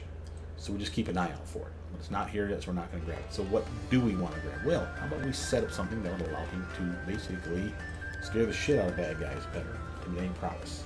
Using that big-ass bear strength modifier added on top of his charisma, which is shit. And, of course, his persuasion skill. So he's more likely to terrorize people. It's +7 versus a -2. That's, again, it is a -2 and a +7 combined. So that's a +5. Well, at this point, again, it could be Wisdom, Con, or Strength. Doesn't matter.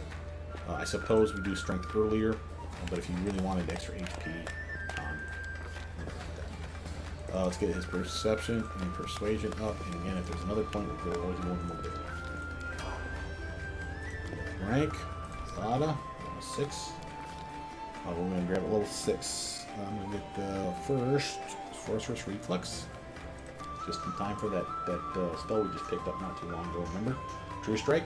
This is at the start of every combat, we get to have one spell after the initiative roll. We use a single spell as a swift action. That could be True Strike, baby. Poof, and then followed up with, yes, another spell. Like, how about a ray spell right to the fucking face? Solid upgrade. Now we're going to get our favorable magic. So again, if they have to make a saving throw, they roll twice, they have disadvantage. We roll a check for spell resistance or concentration, re-roll twice and take the better of the two. And again, the saving throws, if they take half damage, now they only take 75%. So it's more damage to them. Haze of Dreams, that's the last one on that list we wanted. We're going to grab all these. Let's grab locking up some animals. Level 3. We had Insanity, Overwhelming Grief. No. Litany of Eloquence, though, I believe was on my list. Let me find my list. What is this? Level 3? Yes. Level 3. Overwhelming Grief. Grabbed it. Enemy. Yep. Crushing Despair and Good Hope. Let's grab Good Hope. Let me explain why. Good Hope. The reason you want this spell is it's AoE, teammate friendly, hours long buff, because remember we have greater enduring spells, so this thing is now going to last you 24 hours and the team. Cast it one and done. And +2 to their saves, attacks, ability checks, remember strength, dex, con, whatever ability check it might be, skill checks, which we know what those are, and weapon damage rolls. And it cancels out dispels Crushing Despair. That'll be the next one we grab. Level 2. Now what do we grab on this list? This is, sorry, level 4. 2 picks. We're going to grab on this one. So again, I like greater, we got to pick 6 of them. So I got Greater Animal Aspect, Echolocation, Freedom of Movement. Now, having said that, we could get rid of that one because I believe the dragon has it. But again, there's not much else in here that I'd want. I also want Rainbow Pattern, and Forced Repentance, and Oath of Peace. So again, there's a lot to choose from. Everything else that's left, I don't care about. That's why it's okay to grab framework moving even though the dragon's going to get it. Why greater animal aspect? All I have to do is direct you to the monkey one. The other ones are good too. Don't kid yourself. And again, only works on me, but what does the monkey one give me? A bonus to mobility. Remember, how do I keep my pet from taking damage or missing a saving throw? A higher mobility check. Anything that busts my mobility is a solid upgrade. Okay, moving on.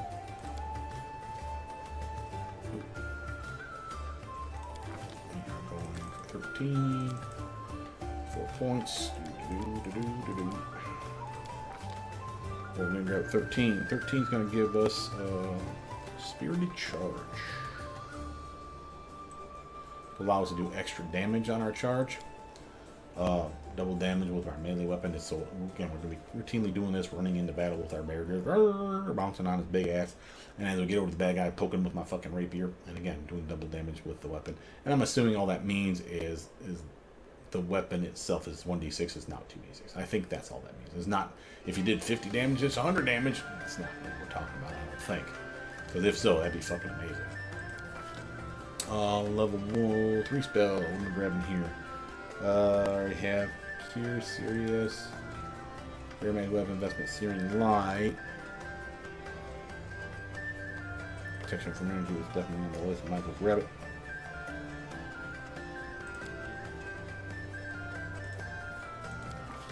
Okay, level 5 spells. On the level 5 spell list, I have spells like Chains of Light, Flame Strike, nice AoE, True Seeing, that's a question mark one. I'll explain why in a minute. Banishment, Disrupting Weapon, and again, question mark on some of these. So, why those ones? Well, first let's talk about the ones that I like. So, Break Enchantment's not on my list. The Dragon can cast it. Mass Cascade can get that on the other spell book. Chains of Light, though, I can get that from the Dragon, but I still like it too. It's a paralysis spell, and better than that, it's a no spell resistance paralysis spell. There's a reason to love Chains of Light. Notice I'm not grabbing the AoE heals. I don't fucking care. They're lame. Heal, on the other hand, is awesome. Righteous Might is normally awesome. However, Righteous Might is a strength-based buff and a dex penalty. Two things we don't want. I'm not about strength, and I'm not about losing that dex. So this is a terrible idea for this build. Spell Resistance, on the other hand, is a solid choice. Did you make the cut? Spell level is this? This is level 5. No, it did not make the cut, which means... yeah, the dragon can cast that too. But what else could I grab then in exchange of some of these things? Well, let's grab the ones I care about. Let's grab Flame Strike, nice AoE, nice paralysis spell, and Chains of Light. And again, no spell resistance, gotta love that. 15. Grab you. 2 spell. This is probably the last one. Yes, so pay attention. Cure Moderate Wounds, Bone Shaker, Effortless Armor is missing. Here it is. The Effortless Armor. Level 5. I got Chains of Light, Flame Strike, Banishment was the next one on the list. And then I have, I believe, 2 more to pick from for level 5. So again, we'll have to look through the list to see if there's something in there that sparks my brain. Disrupting Weapon is looking appealing, sort of fighting undead. And I had True Seeing as a question mark. Why is it a question mark? Because I can get improved True Seeing, or sorry, communal True Seeing, level 6. There's no real reason for it. Okay, back out of here. Mr. Bear, you want to be level 14, Mr. Bear? I bet you do. Alright, we're going to get right here at 13. Remember, looking for Dreadful Carnage. It's not here, but just check to prove it to yourself. What are we going to grab then for him at 13? Anything that really buffs his ability to intimidate things. So persuasion buffs like Persuasive. Bonus to Persuasion, bonus to Perception. 2 things he cares about.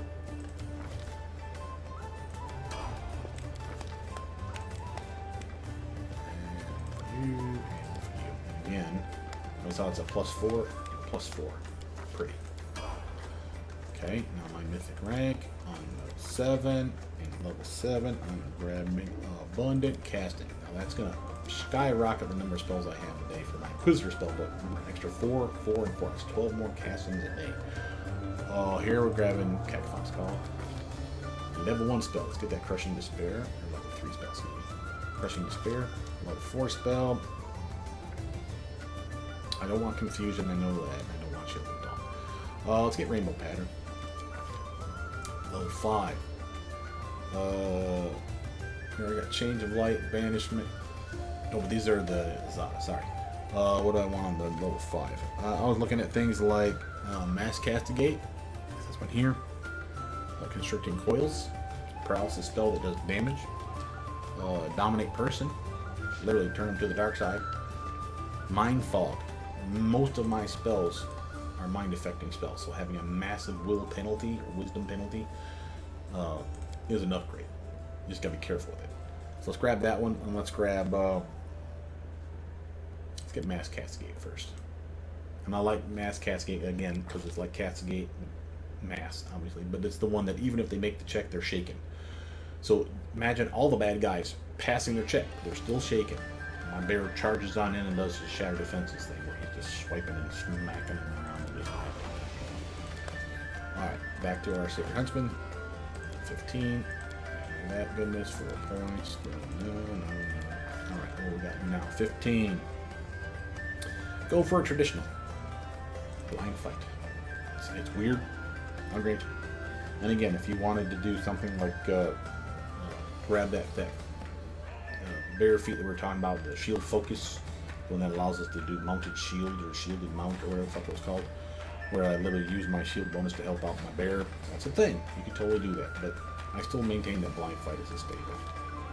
On that, what am I going to grab here? Well, I'm going to grab something called coordinated defense. I don't like being tricked, and again, if this gives it to my bear, that same is applicable. So they don't get bull rush, we don't get tripped, we don't get any of those nasty maneuvers. At least we get a better save against it. We're going to fight against this. So we already got Undead. We'll get Demons of Magic. They sound like jerks. And then let's double up on this Undead. What are we going to get for level 5 spell over here now? Wanted. I think that's my list right there. So again, anything I want at this point. I like Disrupting Weapon. Greater Command is available in the other spell book, so I don't need it here. I like Resounding Blow is okay. I like True Seeing, but again, I can get it for free in the other one, or at the higher level. Stone Skin Communal is a valuable choice. Let's get that Disrupting Weapon first. 16. Last point of intelligence, and then last point of 20 will be dexterity. So again, the last massive dump of points. Now, at this point, there's no reason to not get trickery at least up to 10, same with persuasion, in my estimation. Sorry, we dropped again. It really is getting hot up here. I really need to finish this video up. What are we at? So again, trickery to 10, persuasion to 10 minimum. 7 points left. There's no reason not to spread the love a little bit, and just kind of what you feel. You know what? Let's get that stealth up because it's another one that benefits from the stealthy. Level 4 spell. What was I grabbing here? Greater Invis.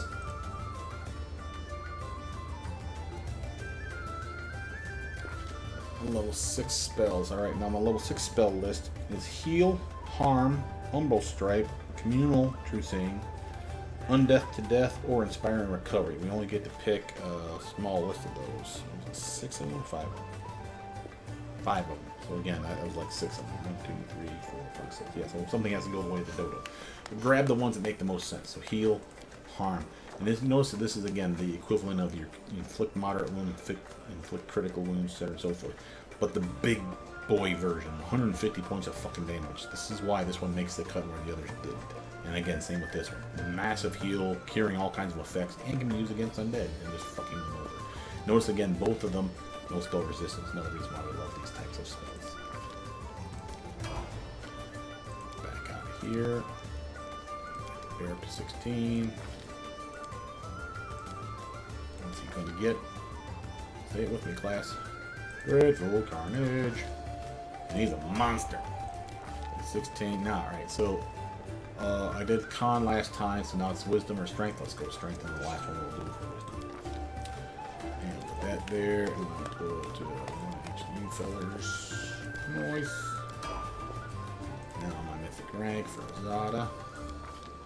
What we got for us? We got mythic rank, this is 8. This is where we go from extra mythic ability, and we grab our improved abundant casting. That's a level 4, 5, and 6 spells. That's 12 more castings a day. No choice on that one. Here we're going to grab, I like Dominate Animal. Sure, why not? Here we wanted that echolocation. That's basically blind sight or blind sense or whatever the hell that is for free.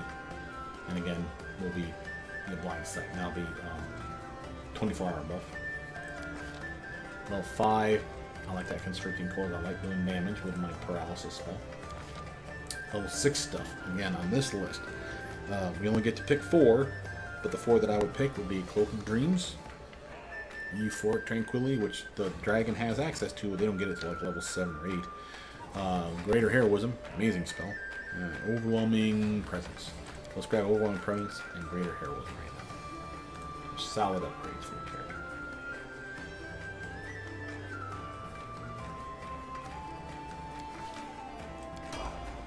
Okay. 17. And this point here, we can go like this. Oh, we're at 17 here. We got improved critical for the rapier. You may say, why not get weapon focus rapier? We're going to get that at 19. But why do I want the critical earlier? Remember, we had that one spell that literally, if we crit against like the demons or whatever, or the evil outsiders, I think is what it's called, then we have a really good boon. It's the Crusading Blade or whatever the hell it was called. So having the rapier crit more often and not as a solid buff for your character. Level 3 spell. What were we missing? This is our last pick too. So nope. Entanglement, I think, was our guy. Either that or Dispel Magic. Yeah. And I like this one because again, swift action.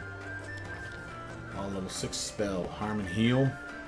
Again, we have 3 to pick in here left. And I wanted that Communal Trucing. That's the reason we didn't grab Trucing last time. We knew we had this one down the pipe, and this one will be a 24-hour buff for you and your team. Level 18. At this point, I don't mind getting it all to 10. What do we want here? Shield Wall.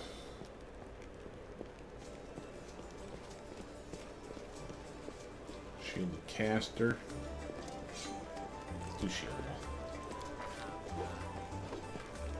Wall. From here, I'm going to grab.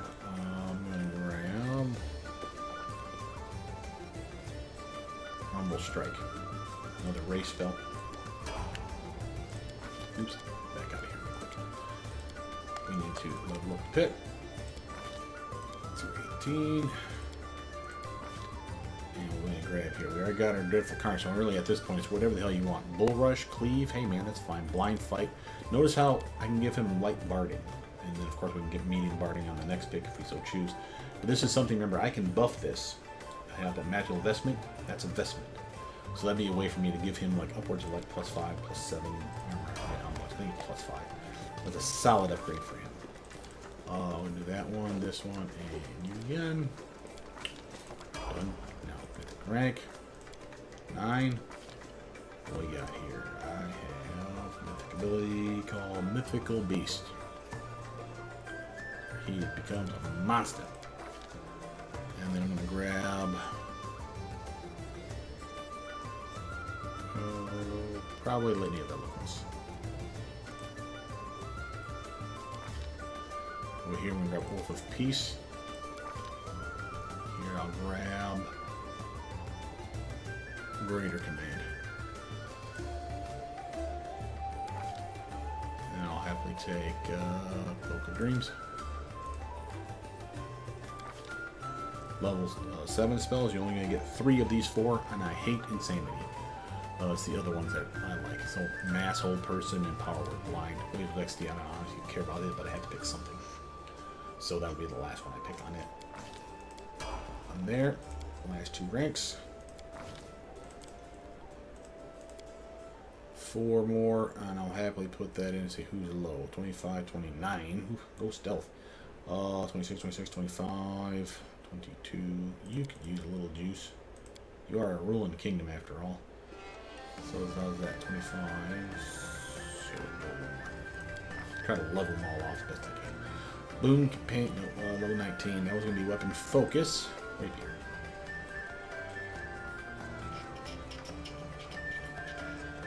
Thank you.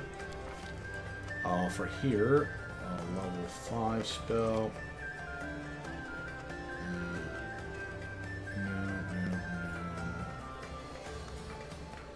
Honestly, it'd be stone skin or spell resistance, and I know I can get that from the pet. I'll do this communal stone skin. It's a cheaper version. Doesn't last as long, but remember, as long as it lasts 5 minutes, it's a 24-hour buff for us. It's 10 dust. Stone skin, the single-use spell, which I do have, 5 dust for one person. And again, it lasts longer as far as duration, but remember, these are the spells that pop. If they take X amount of damage, in this case 150, the spell's gone. Doesn't matter if it had 5 minutes left on the board, 5 million hours on the board. It's gone now. So again, cheaper bang for your buck.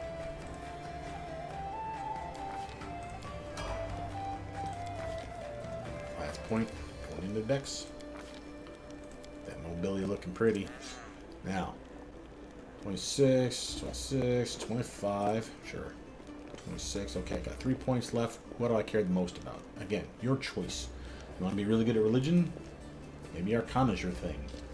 Maybe stealth is of value. Maybe you just really want that trigger to be a little bit higher, because it never hurts. I know me, though. I have a kingdom, and I like being persuasive. Last favorite enemy, let's do Demons of Slaughter, and then we'll do Demons of Magic as our backup one. Last spell pick here for level 4, just so you can see it.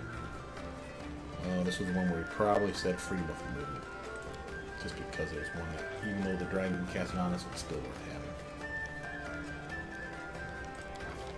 Last level 6 spell, released from Inquisitor side of things. Again, this is where I like Undeath to Death, Circle of Death. Cleanse is a good one, but we have a lot of spells that mimic this. So it's one of those things where we really don't need it, per se. And there's really nothing in here that's amazing to me. Again, Overwhelming Presence is good, but we had it on the other spellbook, so I don't need another casting of it. I'd probably go Mass Fester, Greater Dispel Magic could be of value, Undeath to Death, just because we don't have Undead on our team right now, so that'd be a valuable option. Get our Bear, get them to 20. And for our last pick, what we got here? We got Light Armor, Dreadful Carnage, he's got Persuasive. I mean, he really... I don't like how they have mounted combat for the mount. Makes me think that I need to grab it. Like it's a teamwork feat or something. And I know it. At least I don't think it is. So it's one of those where this is a bad thing. If I'm wrong on that, please tell me. This is why I don't like mounts. So they really don't explain them very well in this game. And they are new. So again, it kind of makes sense that they don't explain them very well. Can he get skill focus?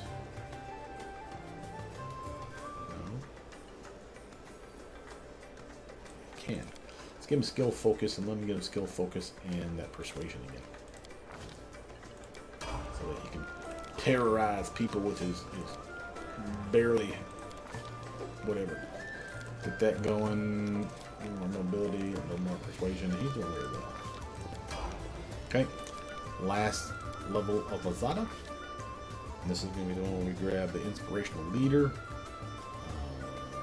Not in here, so you'd have to do extra mythic ability and come on down and find it. Remember, don't grab Greater Abundant Casting. You don't have level 7, 8, or 9 spells. You have level 7 Azata spells. It doesn't work for that, so there's no need. And there's really nothing else in here that was woohoo exciting to me, except for maybe Dimensional Retribution could be okay, especially if it teleports you and your pet.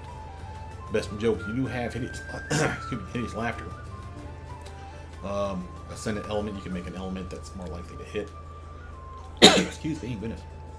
If you're not going to grab that one, though, there's the skill focus. I'm not grabbing it, but I wanted to point this out to you. Remember, we have that mobility checks that are supposed to be benefiting our mount. You could get skill focus, mobility, mythic, and instead of buffing it, the 1d20 die roll is always a 10 if you choose. So if a 10 is good enough to pass, you roll a 10. That's the value. I am not doing that, I can do improved critical, which makes my rapier just crit for like 3 times the damage instead of 2 times the damage. Honestly, it wouldn't hurt you to grab something like emergency potion or flawless attack, so you're more likely to hit with those attacks. Again, there's really no wrong answer here, so just grab something. I'm gonna grab Force for Pendants. I'm gonna grab Dominate Person. I grab for Tranquility and Ways of Ecstasy. And that, ladies and gentlemen, is the build. Now, just again to show you the dragon, because you never really saw any talk about dragon. First off, look at him. Big, strong bastard, very dexterous, got con, intelligence, wisdom, very nice charisma. Notice he's level 35, a shit ton of HP. Not the best armor, but we got spells and whatnot that can help buff him. He's got his own spells besides whatever, has spells besides that can help buff him. Oh, notice how they have the Song of Heroic Resolve that's always on. So this dragon is always singing out this fucking. Sorry, that's the wrong song. Let's see if I can find it.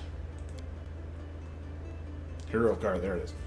The Azata dragon emits an aura of heroism. While she is alive, all allies are under the constant effect of the heroism spell. So you'll see that little heroism pip. Again, it's misleading. It's saying something different. But we should be. The point is, you should have a buff to all your skills, thanks to the Song of Heroic Resolve. It's really the heroism that the dragon is giving you, +2 to everything. So that's really nice. Same with your swing, same with your saves against fear and whatnot. So again, some decent upgrades. Solid little bastard. Notice how they're very good at persuasion, perception, knowledge, arcana, like retardedly good at those, and use magic device. You notice I didn't invest in use magic device. It's because I knew I wasn't going to need it. Not that the dragon can cover me. It's not the point. It's just it was of minor concern compared to all the other shit we had. As far as the abilities that this bastard has access to, you almost want to go into the abilities tree here and look under feats just to see what they actually can do. Like most of the dragon's got power attack, improved initiative, they're really good with their tail, bite attack. For whatever reason, they got weapon focus and unarmed strike, even though they punch instead of they bite and claw and whatever instead of punch. So I don't know what that's about. Probably should be a bug report for that. Probably should be a weapon focus in bite. They can sneak attack, so she gets sneak attack as well. This is really good for reflexes, got improved like reflexes. She's got magic quicken spell, so you need to go through her spell book and change that shit out because there's some good spells in there. So let's actually talk about her spell book. She has access to Cure Light Wounds, Divine Favor, Remove Fear, Remove Sickness, Aid, Cure Minor Wounds, Remove Paralysis, so you already get the feel for what you can do. Cure Serious Wounds, Prayer, Remove Blindness, Remove Curse, and remember, Prayer, no spell resistance. Having said that, no saving throw. There is spell resistance, but look at that fucking caster level. That's the spell pin, I should say. That's what's keying off of your ability to penetrate spell resistance. Normally that's a 20 for most people. The best case scenario, 22, 24, somewhere around there. So she's at a goddamn 33. That's really high. So a lot of her spells are more likely to land. Cure Critical, Death Ward, Freedom of Movement again, and Restoration spells it again. Well, I grabbed that one on my build. These ones were there as well, and I did not take them. It's because I knew that the dragon had access to them. Break Enchantment, another one I didn't take. Serenity, another one I didn't take. Spell Resistance, I think I took that one just because I didn't have anything else to take. But again, she's even got the AoE heal spells that I don't.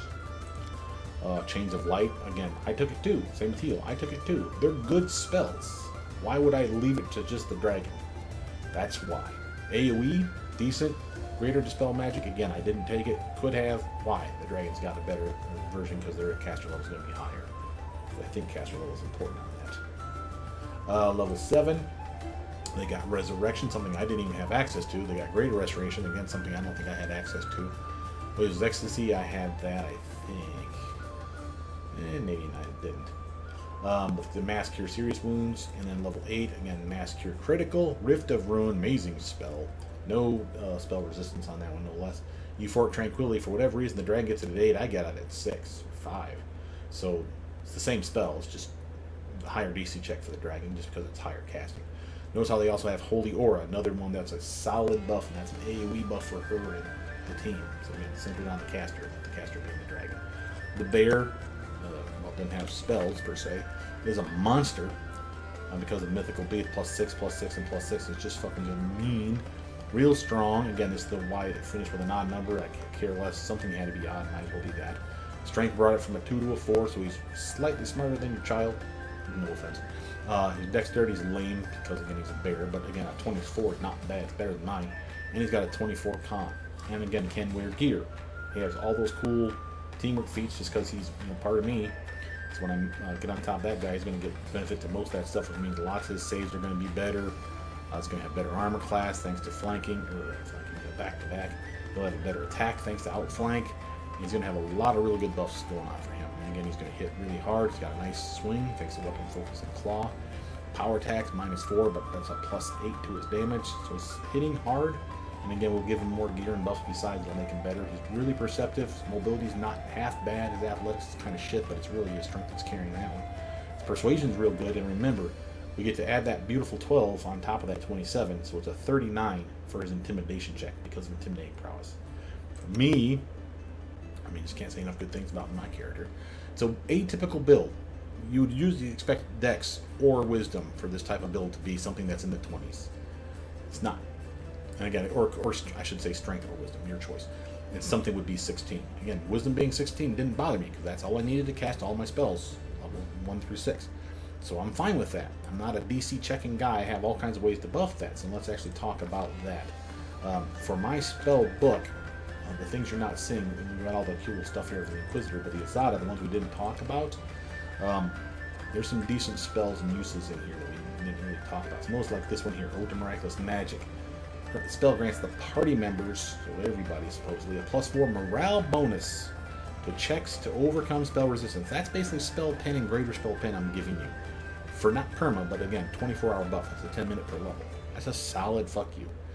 Increase the saving throw DC of spells that require will saving throw. Guess what? Almost every Azata spell that's got a saving throw is a will saving throw.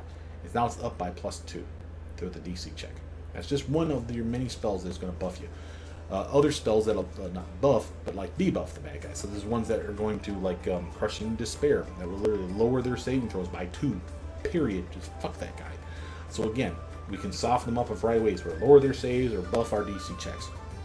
Rejuvenating Poem. We've got a lot of spells that are going to supposedly cure us of fatigue and exhaustion and do a lot of clerical-y type things. Repulsive Nature. This one's one of your only damaging ones that are on the list. It's kind of weird. Voice of Renewal. This is another AoE. So again, while I didn't get your cure light, your mass cure light wounds and shit like that, it's because I knew stuff like this was also coming down the pipe. It's a lame AoE heal, but also a interesting AoE damage. And it's not against undead, it's just to the enemy. All enemies take damage, sonic damage, while all allies get healed with positive energy. So it's a lame, blap of damage / healing, but hey, if it fucking hits everybody and there's no spell resistance like it says, that's a solid spell. And it doesn't seem to be any saving throw associated with it, so again, I don't have to worry about the DC check being at 12 because I don't give a fuck. So that's a solid screw you to the bad guys and topping off the team at the same time. Same reason why when I do make a build where I'm fighting undead a lot, I'll do shit like get mass mass cure light wounds, mass cure moderate wounds for a reason, because I will be fighting undead and my team will not be. So if I'm there, my team's taking damage and the undead are pissing me off, AoE heal / damage to the undead all at the same fucking time, bitch. Boom, I'll just drop it on their lap. Shit in here that was of value. Nature's Grass is a nice, it's not a paralysis spell, it's an entanglement spell, I believe, or something similar.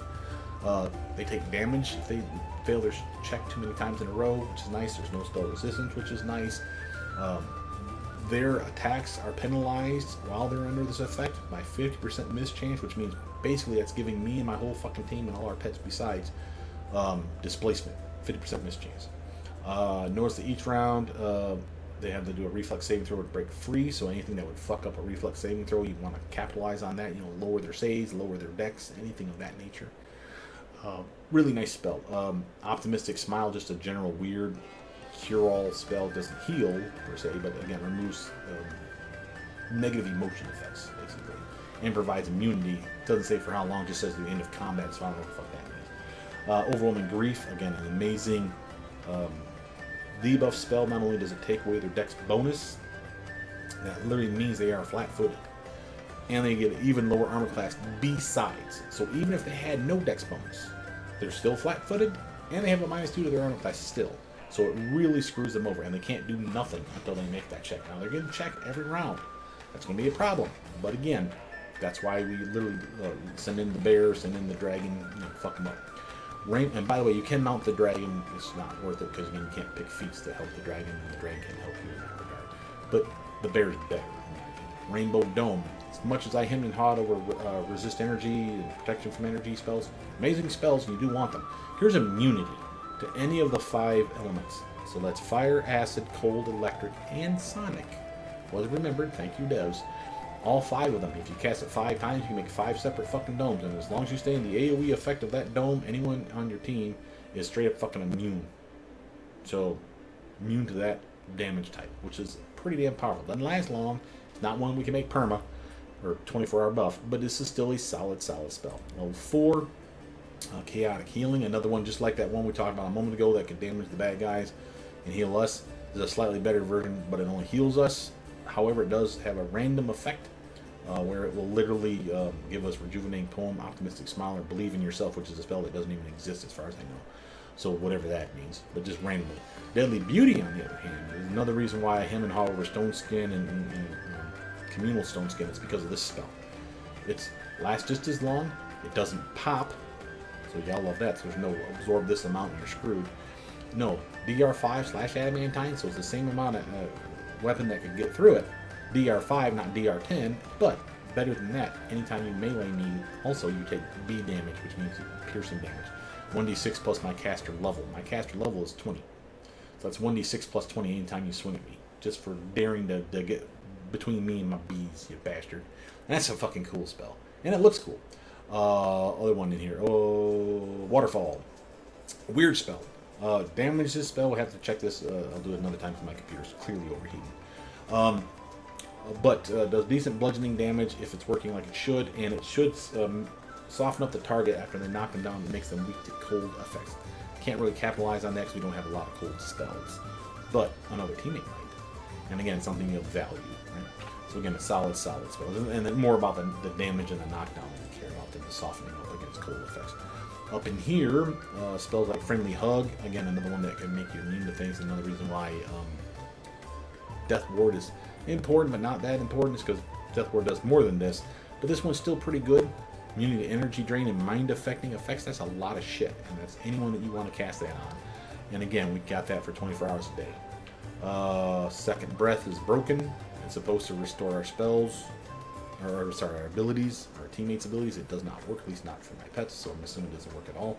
Sudden Squall, decent, lame damage, but again, some disorientation effect, and I don't usually like those, because that's usually, disorientation usually falls under the category of confusion, which means that they randomly do shit, and I can't rely on random. Level 6 spells that were interesting to me. Joy of Life. Supposed to recover our spells up to level 5. Remember, we have up to level 6 spells, so this would be an amazing thing. Will work on your Azata Mythic Spellbook, but it also doesn't work on any of your Inquisitor spells either, so don't bother. It's clearly going to be bug reported, someone's going to fix it, but until that time, it doesn't do what it's supposed to. But the other part, the Azata and her companion's attack becomes sacred for 1 round for 2 caster levels. That's a minute, that's 10 rounds. So, yay, I guess. I don't know what sacred means. I'm assuming a buff or a penalizing unholy or something like that. Overwhelming presence, no, protection of nature, immune to cold. Gotta love that. I love any kind of immunity. So immunity to cold for a decent amount of time, up to 2 minutes. We also get 50% miss chance to all attacks coming at us, and then say melee or range. That just assumes both. Also, whenever an enemy casts a spell against you, they suffer 1d6 sonic damage per 5 Azata levels. I'm level 20, so that's 4d6 of damage for daring to cast a spell, and it's just sonic damage, like it's screaming it back at him, which is fucking hilarious. Rainbow Starfall, this is like a weird one. This is a,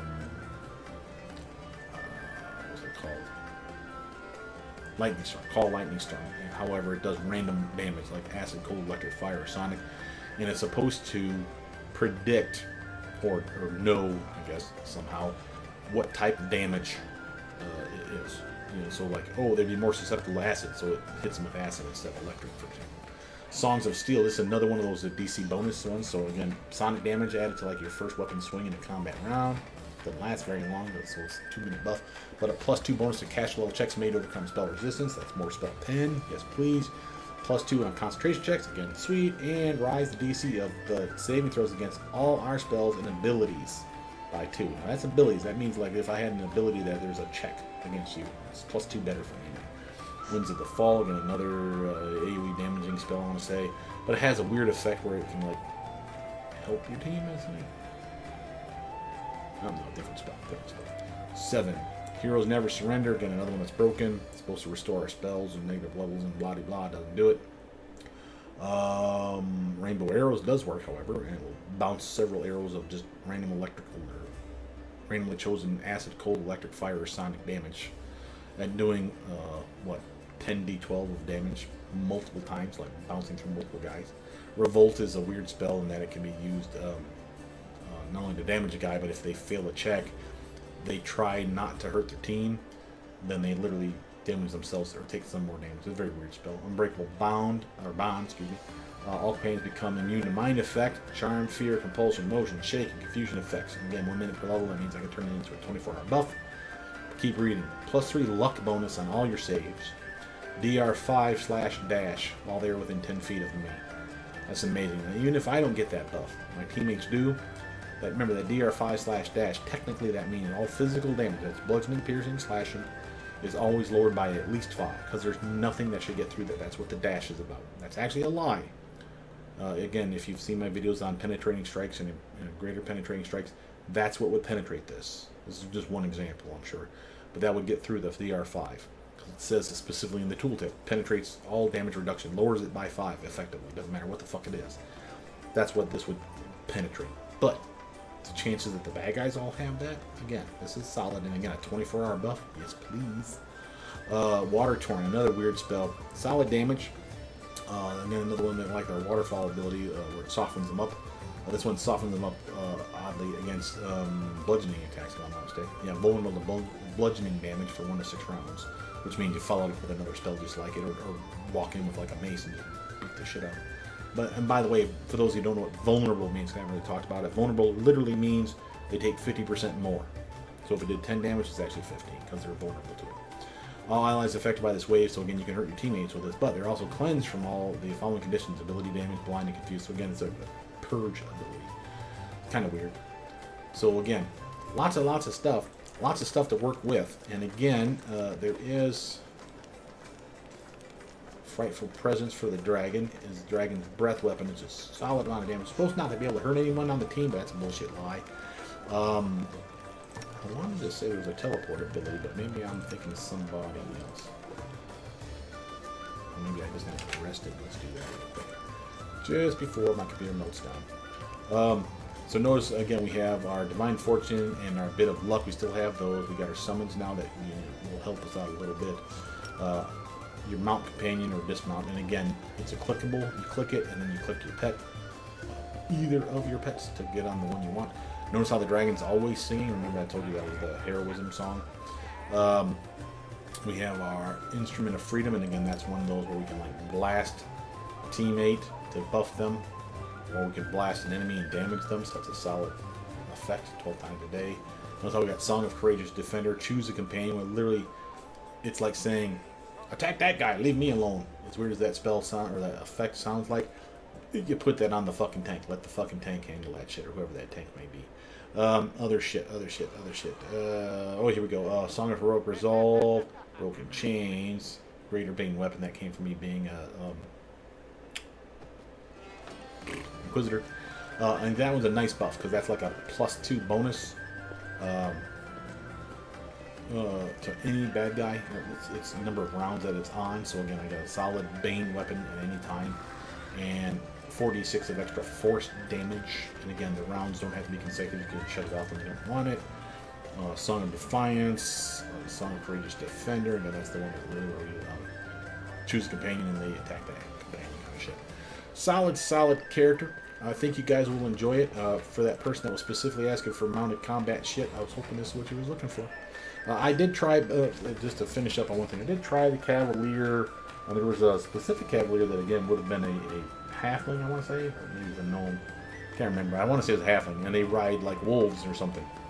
Sounded fucking baller, and it was under the same general principle of buff your mobility, get those feats that, again, key off of mobility. If they work, because I haven't tested them, if they work, then you got a really good way of protecting the mount. Other than that, there ain't really much to say about it. You will routinely ride the mount and you will routinely hop off the mount. So again, just get a feel for when you need the mount to be separate from you. But again, all those pretty bonuses we're getting, you know, back to back and the outflank and all that beautiful shit. Our spell pen's never been better. Our concentration's good. Got some decent saving throw bonuses besides. And remember, he counts as a buddy. He's not getting any of these buffs, as you can see. He's not getting anything here, right? But we are. So for one example, we have one that, where is it? Not shield wall.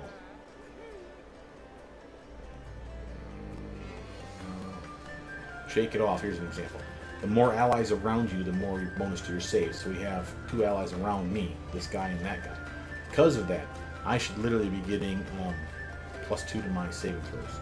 I believe the bear might be getting the same deal, but again, it's only because he's riding underneath me. But again, a solid upgrade regardless the way you look at it. And I dig the butterflies, I love the song, I love my pet, I love how they get bigger. And you can, like I said, ride either, your choice. So if there's a reason, like the bear's wounded, or you know the bear's going to just go over here and fuck with some dude to hold like the door, hop on Avu. If that benefits you, feel free to do so. There's nothing stopping you. The bear ain't going to get jealous. It's fine. They're probably lovers and they just haven't fucking told you. Point is, you got some solid spells, you got some nice auto hits, and just as a last bit reminder for the healing spells, remember, thanks to our boundless healing, let me come over here. Notice how I have a massive AoE for something as simple as Cure Light Wounds. So I can literally shoot it and heal somebody, and she wouldn't take any damage, whatever. Point is, that would have been 1d8 plus 20 healing. Guaranteed, because I'm level 20 healer at this point. So that's a solid heal. Ray spells, really good at damaging undead. You just got to hit them. We're dex space. We don't have point blank shot, precise shot. I feel you. But again, your attack bonus, just to tap out here one last thing, your attack bonus is not horrible. You're like a magus. You're like the cleric version of a magus, in my opinion. Same with the war priests. You're like the cleric version of magi. Solid base attack bonus, not amazing, but not horrible. Keying off of a specific stat, strength or dex, in our case dex. Thanks to weapon finesse, I could have grabbed like those inflict spells, which I didn't do. And same with these cure spells until you get boundless healing where you have to shoot them at a distance. I could touch you on the shoulder because weapon finesse is applicable. So that was always a thing, to know that that was a thing for you. I think you'll like the build though. Got it, almost checks every box that I got. You know, I'm strong, I'm tough, I've got, you know, skills up the yin yang, lots of spells to fucking play with, lots of buffs, good gear. Don't get impeded with the shield. Don't get impeded with medium armor or lower. Get yourself good mail, change shirt, anything that allows you to capitalize on that +4.